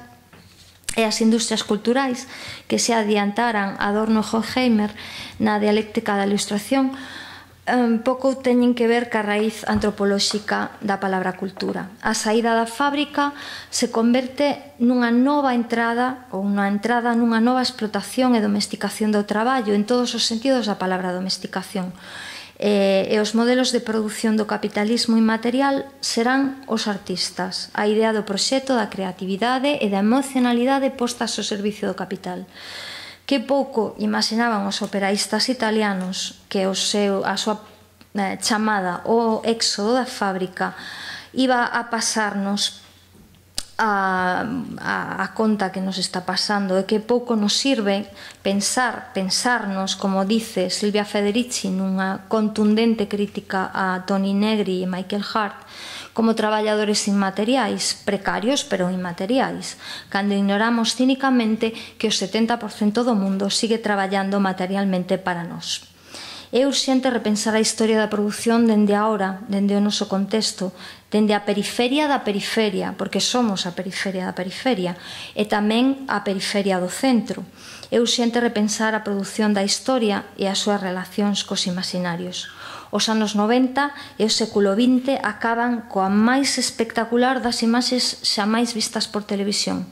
Puntualmente nas nosas pantallas, a caída de rumbe atentado contra as Torres Gemelas, o 11 de setembro de 2001, a maior superproducción da historia da representación, e a imaxe que inaugura o século XXI e que rearticula os imaginarios da alteridade cunha nova división do mundo que recorda unha nova cruzada, aquela que desenvolve a guerra financiera mundial que terá lugar, que terá o seu pistoletazo de saída agora e que alcanzará a súa cima a partir da caída de Lehman Brothers o 15 de setembro de 2008. Benvidos e benvidas á última estación da nosa viaxe, o regreso ao futuro dunha nova cronoloxía que é unha cronoloxía circular. Nesta última fase do capitalismo, o capitalismo financiero xa non ten límites e o capital se repite a sí mismo xerando unha nova temporalidade, un presente infinito e incerto. A chamada nova modalidade de guerra e violencia de Estado, o filósofo Santiago López Petit o define como desbocamiento do capital e escribe que implica dois procesos simultáneos, un proceso vertical que se basa na reafirmación xa clásica de división entre centro e periferia e un proceso horizontal, unha lógica de circularidade centrípeta que absorbe calqueira especificidade impoñendo novas formas de hexemonía homoxeneizadora. Xa non vivimos na biopolítica ou solo na biopolítica, o certeiro concepto que nos anos 70 acuñara Michel Foucault.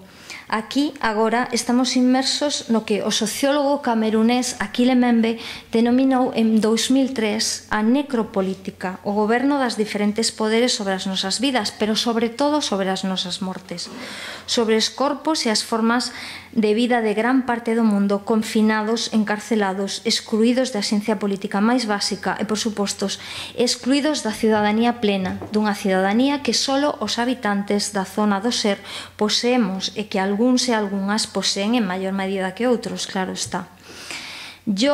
Perdón, é que a cita está en castelán. Eu, home de color, solo quero unha cousa, que xamais o instrumento domine o home, que cese para sempre a opresión do home polo home, é dicir, de min por outro.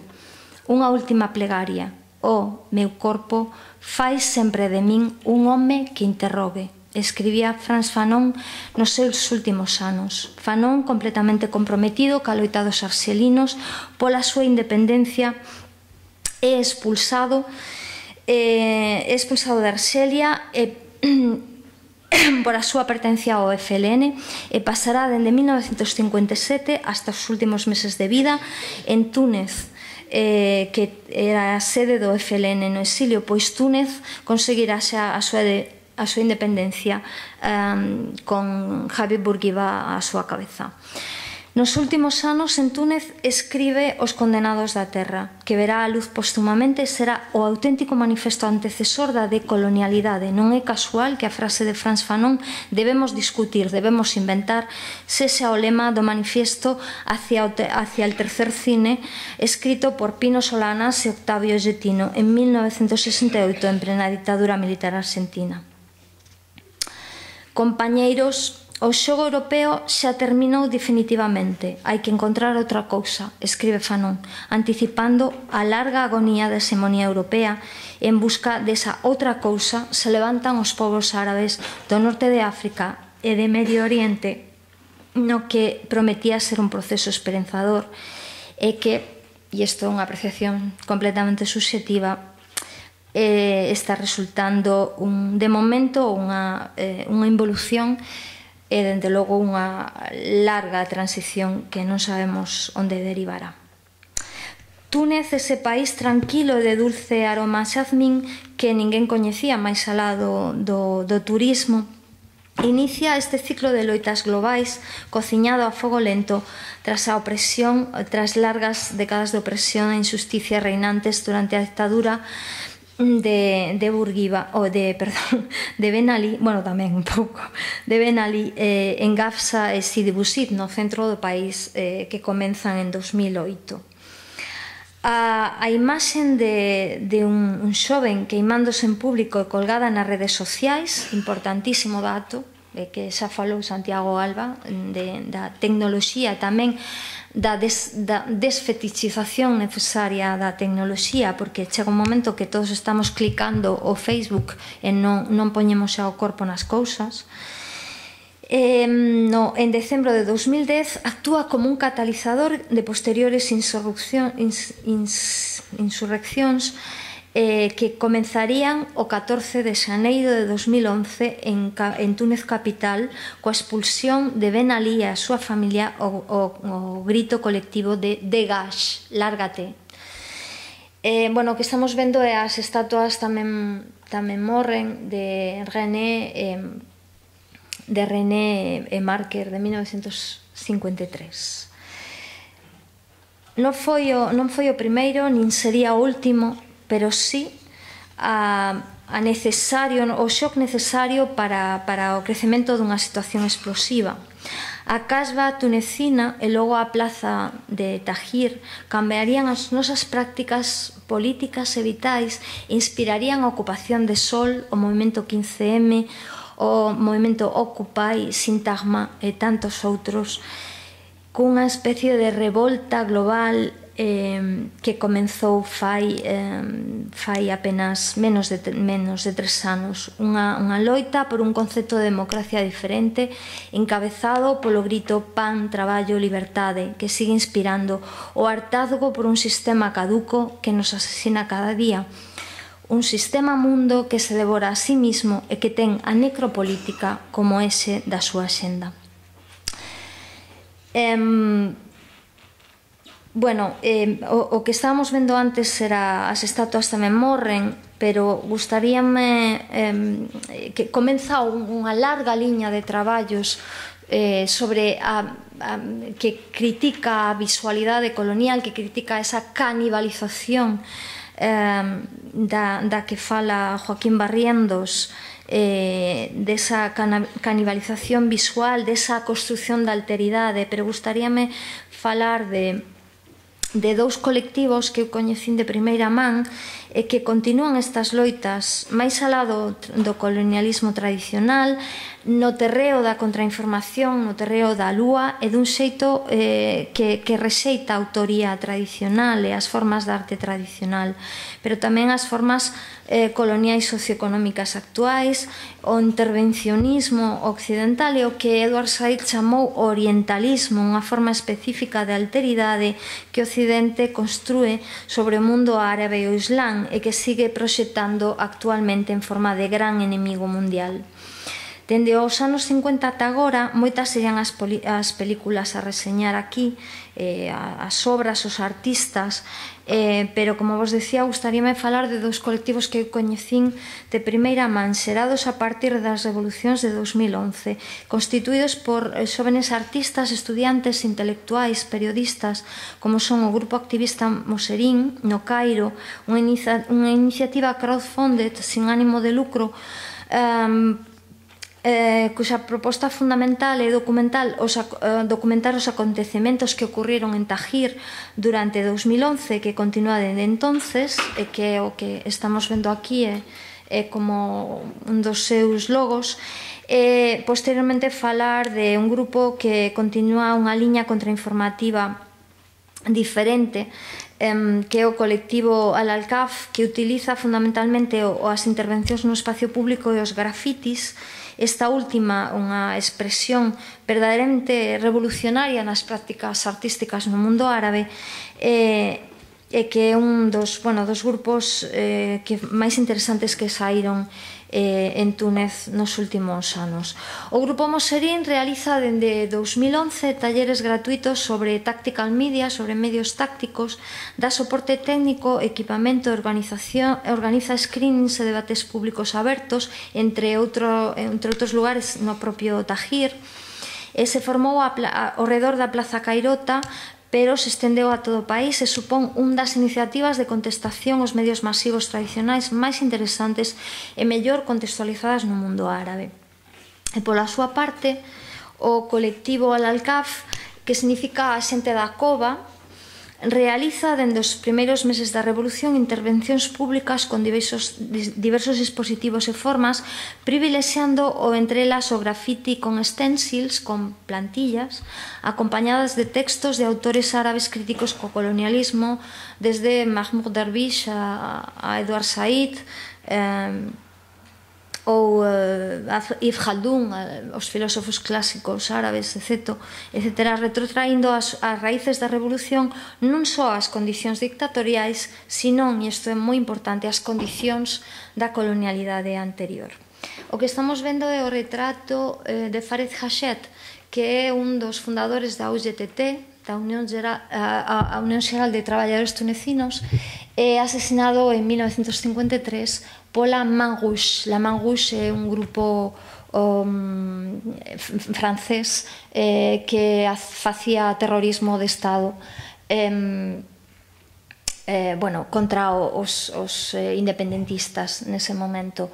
Na miña última película fago un paralelismo entre Farid Hachet, a morte de Farid Hachet, un asesinato de Estado, e a morte de Shukri Belaid, un asesinato dos salafistas consentido por o Estado, como punto de partida. Si Farid Hachet foi un punto de aparte e constituiu un push para a independencia tunecina, a morte de Belaid foi de algún xeito o 23F da revolución tunecina. Hai que ser realistas, isto non pode ser. É un medo increíble nunha república tunecina que xa máis vivirá a violencia política fora do colonialismo, da policía, pero que non vivirá asesinatos políticos dese xeito. Nunha entrevista realizada en 2011, algúns dos membros de Al-Alkaf declaran: Al-Alkaf é un movimento artístico político. O noso arte non é un arte da revolución, sino un arte revolucionario. Queremos loitar contra o sistema do capitalismo global. Estamos comprometidos coa idea dun espacio común en contra da idea dun espacio da arte como lucro, como ganancia. Nos opoñemos fortemente tamén á chamada estética orientalista. A relación entre arte, resistencia e política é crucial. A política para nós non é ter unha democracia un parlamento, sino unha política do bios, da vida, e consideramos a arte como unha das formas de resistencia contra as formas do poder, da dominación. De forma que facer arte é facer política. Facer arte na rúa, elexir a rúa en vez das galerías, é en sí mismo tamén unha elección política. Nos eleximos a quenes queremos interpelar e como, e tamén queremos traballar así contra a invasión das imaxes da publicidade e contra o uso das palabras dende o poder.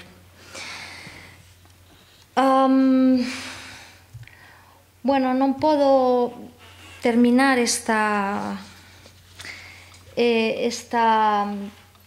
intervención sin aludir, sin falar un pouco de algúns dos meus proxectos, especialmente desta última película que todavía está por estrenar, a modo de coda. Gustaríame que esta fose a última imaxe.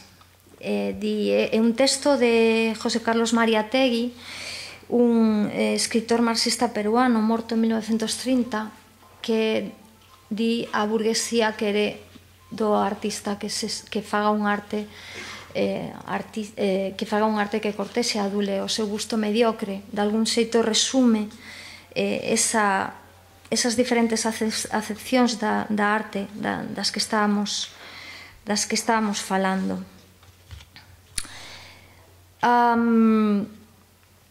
Quizá a palabra aquí burguesía un pouco de modé, pero podedes cambiala por outras ou por outra, e dende logo estou segura de que, para min continúa funcionando. E tamén para rematar e a modo de conclusión, gustaríame facer unha especie de alegato contra a posibilidade de que as imaxes, a arte, sexa un territorio político. En 2007, Mauricio Lazarato contradecía as palabras de Luc Boltanski e Yves Capiello no seu libro O novo espírito do capitalismo, editado en 99, facendo unha desarticulación ben argumentada da minusvaloración que eles facían do que eles chaman a crítica artista, que consideran banal e inoperante frente á chamada crítica política, a crítica en sentido forte, a partir de cuxos argumentos se pode facer frente a este novo espírito do capitalismo. A crítica artista suscita un trastorno en Boltanski e Capiello que poden entender que se pode entender como unha especie de certo desprecio mal ocultado, un desprecio que bastante que eu penso que non sei se decir bastante común, pero un pouco común. Primeiro porque se entende que a arte se dedica só a xente que ten a vida resolta, non se considera un traballo. E logo porque hai unha idea de que o que facemos é algo así como unha necesidade vital ou unha vocación. Os médicos tamén teñen vocación. Eu personalmente non teño ningunha identidade fundamental e dende logo a identidade de artista moito menos, pero dende logo sí que creo que isto é un traballo e que é un traballo que exixe un grande traballo en todos os sentidos, un grande esforzo. Esa minusvaloración que fai Boltanski e que Capiello é contestada por Mauricio Lazarato dun xeito moi claro e, sobre todo, dice Lazarato, sufre un desmentido contundente 5 anos despois da publicación do libro, cando na noite do 25 de xullo de 2004 nace a Coordination des intermittents et précaires de l'espectacle, a coordinadora de intermitentes e precarios do espectáculo, un movimento de resistencia de artistas e técnicos do espectáculo en Francia. 6 palabras dun dos lemas do movimento dos intermitentes bastan para establecer unha radical oposición ao libro de Boltanski e Capiello e para destacar as limitacións do seu análisis do capitalismo contemporáneo. E di: pas de culture sans droits sociaux. Ninguna cultura sin dereitos sociais. Eu acabaría aquí. Non hai cultura sin dereitos sociais, e o que se fai na industria da cultura non é exactamente a cultura. Di Lazzarato, nas desdichas da crítica artística e o empleo cultural de 2007, as divisións que as políticas liberais abriron na sociedade non teñen nada que ver ca caricatura a través do cual o libro de Boltanski que apelo describe a composición social e as cartografías da desigualdade. As divisións non se dan entre individuos que traballan en media, publicidade, teatro, fotografía, etc. por unha parte, os obreiros e precarios separados por outra. As divisións atravesan as novas profesións liberais, xa que sencillamente unha parte dos individuos que traballan nelas son precarios e precarias, pobres, sin garantías. Boltanski e Capielo dan por feito que o artista e a súa actividade é o modelo da economía liberal, un modelo construído sobre o capitalismo de rostro humano en tanto que empresario de sí. O problema, a concepción da crítica artística nos reenvía unha concepción da actividade artística anticuada e que quizá, en términos que os autores a describen, non existiu xamais. Combinar as condicións da nosa vida non pasa... Cambiar as condicións da nosa vida non pasa só, por suposto, por xerar críticas aos imaginarios ou elaborar solamente imaxes. Sería unha combinación de poñer o corpo e pensar as imaxes. Sería desbordar esa institución e traballar nos dous ámbitos, pero tampouco sen renunciar ao ámbito da imaxe, porque é un territorio fundamental. Non podemos confundirnos as afirmacións como as que pechan o artigo de Benjamin, o autor como produtor, acerca da estetización da política e da politización da arte, están absolutamente vixentes. Para facer frente a esta situación temos que actuar dentro e fora da institución arte, como parte activa da comunidade, como un compromiso civil, non? Que decíamos esta mañá. Por eso, gustaríame rematar con a carta de protesta pública que fan os artistas, un grupo de artistas que se chaman Istanbul Commissariat of Culture, que escribiron, un grupo de artistas que traballan en Estambul, que escribiron en 2009. E eu estuve nesa Bienal, na Bienal de Estambul. Temos que deixar de pretender que a popularidade da arte políticamente comprometida dentro dos museos e mercados nos últimos anos ten algo que ver con realmente cambiar o mundo. Temos que deixar de pretender que tomar o risco en espacios da arte, empuxando as fronteiras da forma e desobedecendo as convencións da cultura, facendo arte sobre política. E o subrayado é meu, é suficiente. Facer arte, e isto a cita remata aí, eu diría, facer arte sobre política non é repolitizar a arte.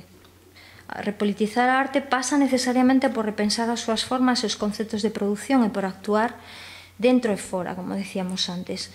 Teríamos que deixar de pretender que a arte é un espacio libre, un espacio autónomo dos procesos do poder, porque non o é. Temos que desbordar os espacios corporativos e, de acordo co que di María Tegui, deixar de axudar cos nosos traballos a calmar a pequena mala conciencia do 1%, porque a teñen moi mala, pero moi pequena, non lle pesa moito. E facer esta especie de praxis conxugada, de teoría e praxis, e de combinación de corpos, de poñer o corpo e de pensar as imaxes. Entonces sí que a crítica artista sería empoderadora, ou tal vez, penso, espero, sería empoderadora para as nosas loitas diarias. E, bueno, moitas gracias.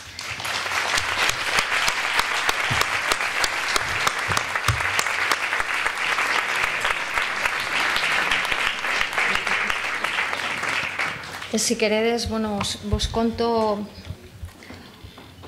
non sei, un pouco das pelis ou pasamos directamente ás preguntas, como que irades. Bueno, despois deste segundo percorrido, se hai algunha pregunta, atendemos. Bueno, se non vos conto un pouco do meu traballo, algunhas dificultades do traballo e tamén destas, de algunhas dificultades e censuras no Estado español nestes anos, e vos falo un pouco da última película.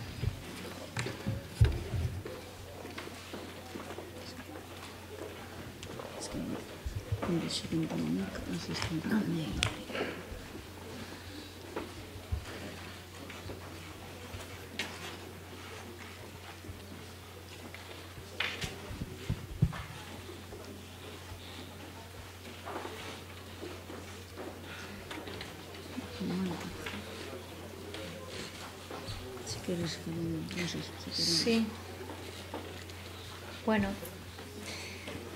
Bueno, xa falou antes un pouco Paula de cal era o meu contexto de traballo, bueno, dos temas fundamentais nos que transcurre a miña obra, que fundamentalmente de ensaio visual, aínda que comezou sendo de performance, pero nos últimos anos, digamos que tuve unha serie de encontronazos coa realidade da institución que poden ser interesantes para explicar, bueno, estes conflictos entre o dentro e o fora da institución, entre o que se permite no espacio institucional ou entre a desactivación dos proxectos no espacio institucional, especialmente a do museo, ou cando eso desborda o museo, ou si realmente actúa, si pode ser activo, o cal me plantexo moitísimo como traballo, se o que facemos logo pasa a ser unha peza de museo non sirve de nada, e iso é unha especie de tautoloxía bastante preocupante, non? Por eso quizá eu nos últimos anos traballei moito con televisión e con arquivos de televisión, porque estar no estómago do monstro pois che fai repensar moito como traballa a enorme inteligencia que teñen os medios de comunicación masivos e o difícil que é enfrentarse con eles. A miña primeira o meu primeiro encontronazo con esa realidade foi en 2005 nun proxecto que se chamou Banco de Espacio, e que consistía en buscar información sobre as relacións entre inmobiliaria e banca. Foi a raíz dunha invitación que me fixo Caja Madrid no seu espacio en Barcelona para facer unha intervención no escaparate, de forma que era visible dentro do espacio público en Plaza Cataluña. Se coñeces un pouco Barcelona, é un centro neurálxico de Barcelona, non? Eu o que fixen foi buscar, bueno, era o ano 2005, por tanto todavía a burbuxa inmobiliaria estaba sin reventar, e a inmobiliaria de Caja Madrid, Realia, non dudaba en publicar a enorme cantidad de diñeiro que gañaba co negocio inmobiliario e a enorme cantidade de suelo que tiña en propiedade. Entonces eu busquei na página de Realia, en outras páxinas e periódicos económicos, fixen un research, e con esa información o que fixen foi poñela nun LED,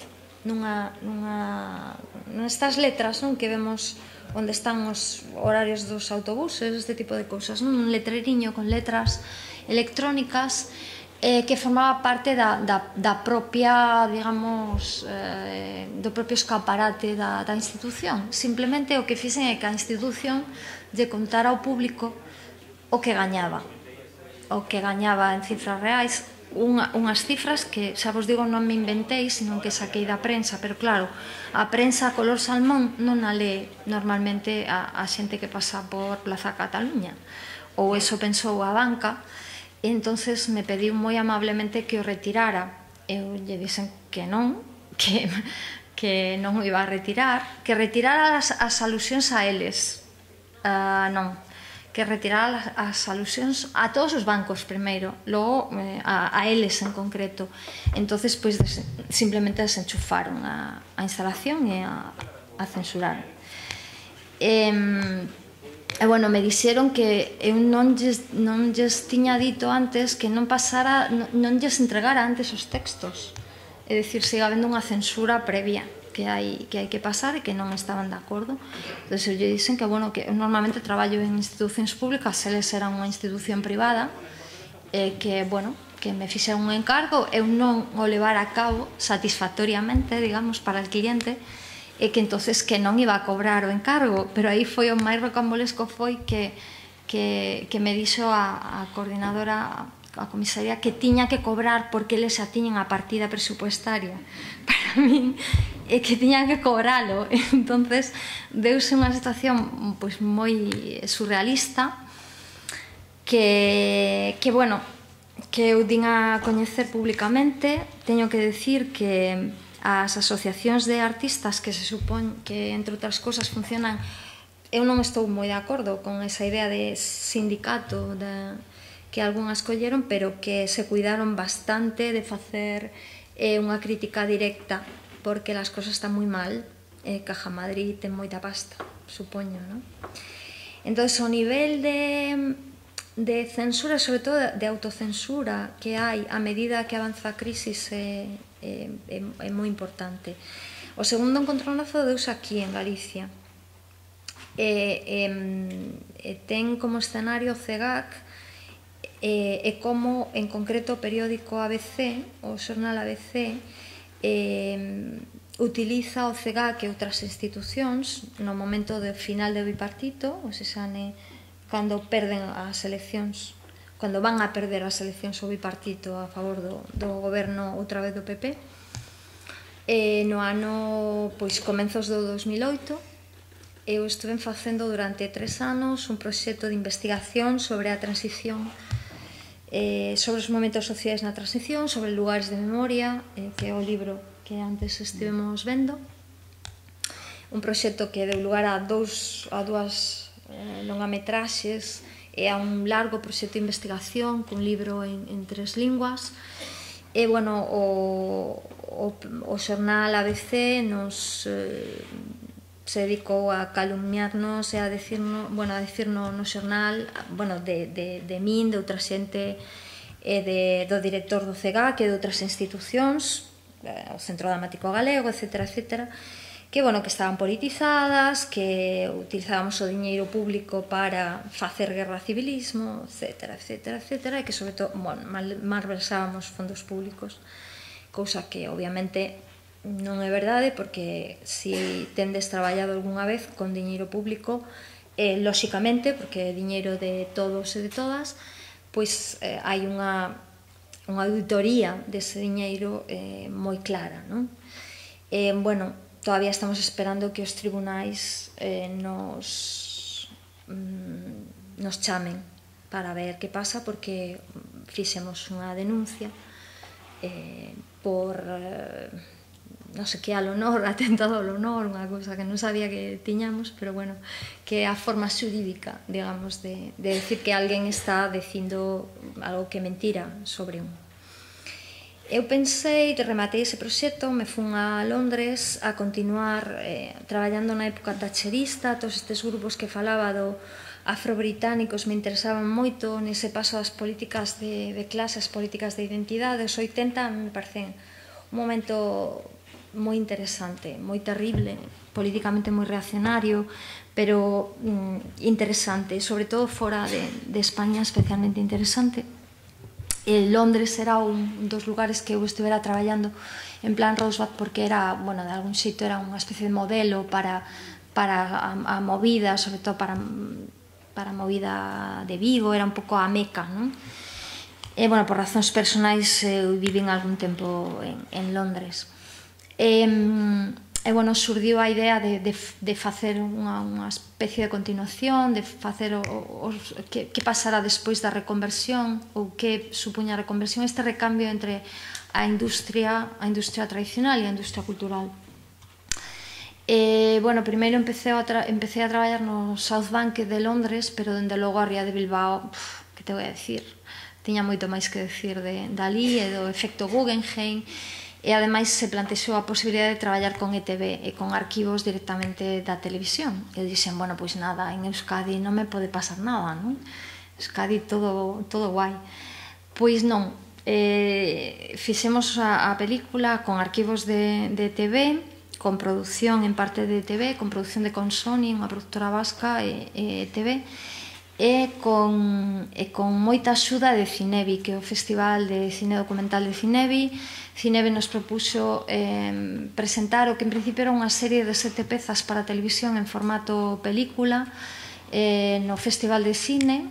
En 2011 foi isto, rematamos o proxecto, e o día da estrea en Cinebi, novembro de 2011, 17 de novembro de 2011, o director de Cinebi recibe unha chamada do Concello de Bilbao que lle di que non lle gusta nada esa película, solamente viran o tráiler, que agora vos vou a poñer, que vos vais a reír porque non ten nada, e que recordara que o festival está subvencionado polo diñeiro do Concello de Bilbao, e que a visión que se daba do alcalde de Bilbao non era decorosa, digamos, non lle gustaba.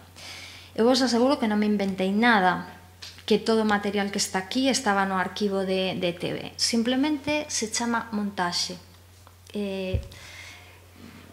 Gracias a todos os montadores da historia, sobre todo a, non sei, o montaxe de atraccións, a Einstein e a moitos outros que nos ensinaron a montar, todavía segue sendo un instrumento eficaz. Entonces, mezclar a ricota de Pasolini con certas imaxes do alcalde de Bilbao, que se desacredita a si mesmo, non fai falta que eu faga nada, e unha música dos anos 60 italiana, pois dá lugar a que simplemente vendo 1 minuto e medio de tráiler, pois algunha persona se poña nervioso antes de que el alcalde se entere, supoño, non? Bueno, o caso é que a película non se viu, se montou un pollo bastante importante. O día seguinte a puxemos no local da productora, o director do festival veu para pedir disculpas, e bueno, en fin, inenarrable.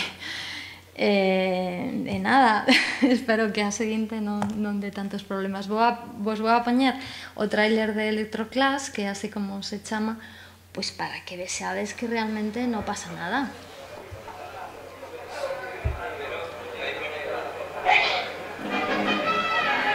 Poi attacca appunto così.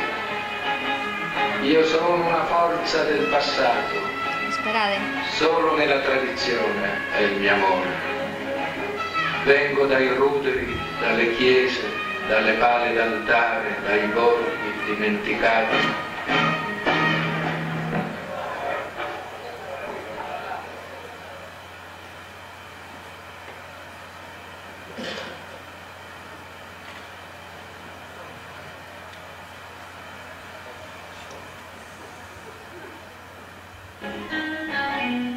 Ha capito qualcosa? Beh, ho capito molto. Questo è demasiado.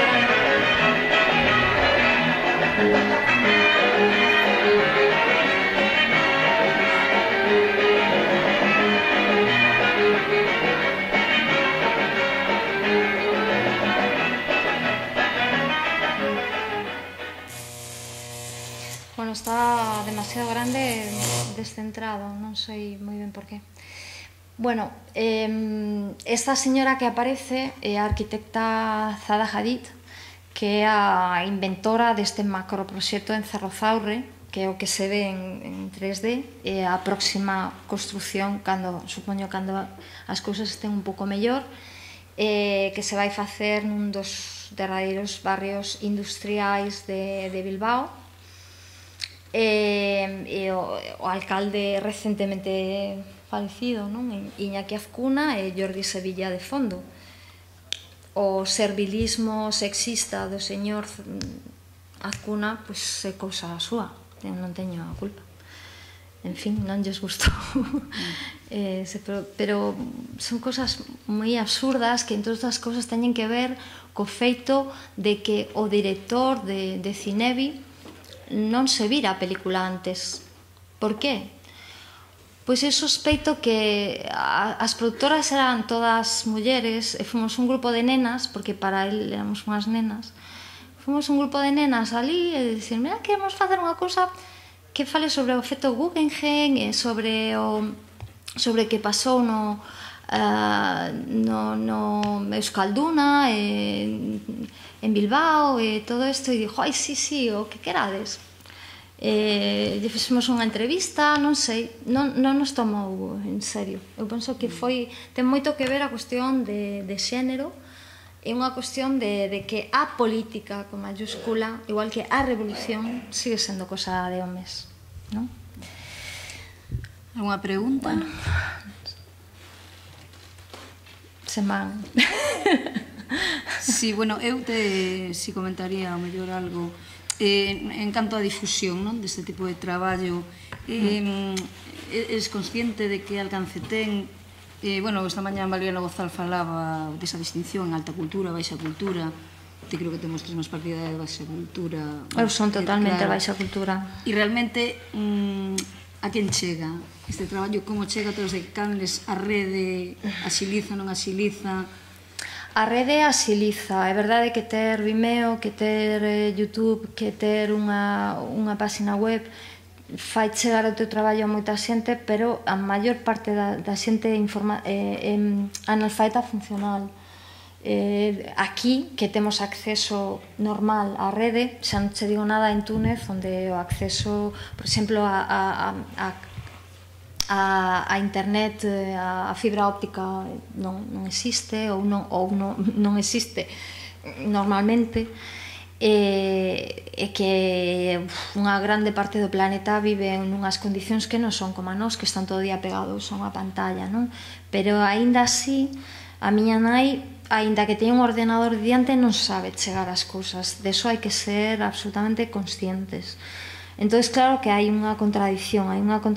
Eu non pretendo facer arte nin películas populares. Non porque é unha linguaxe complexa, porque a educación visual sigue sendo a que é.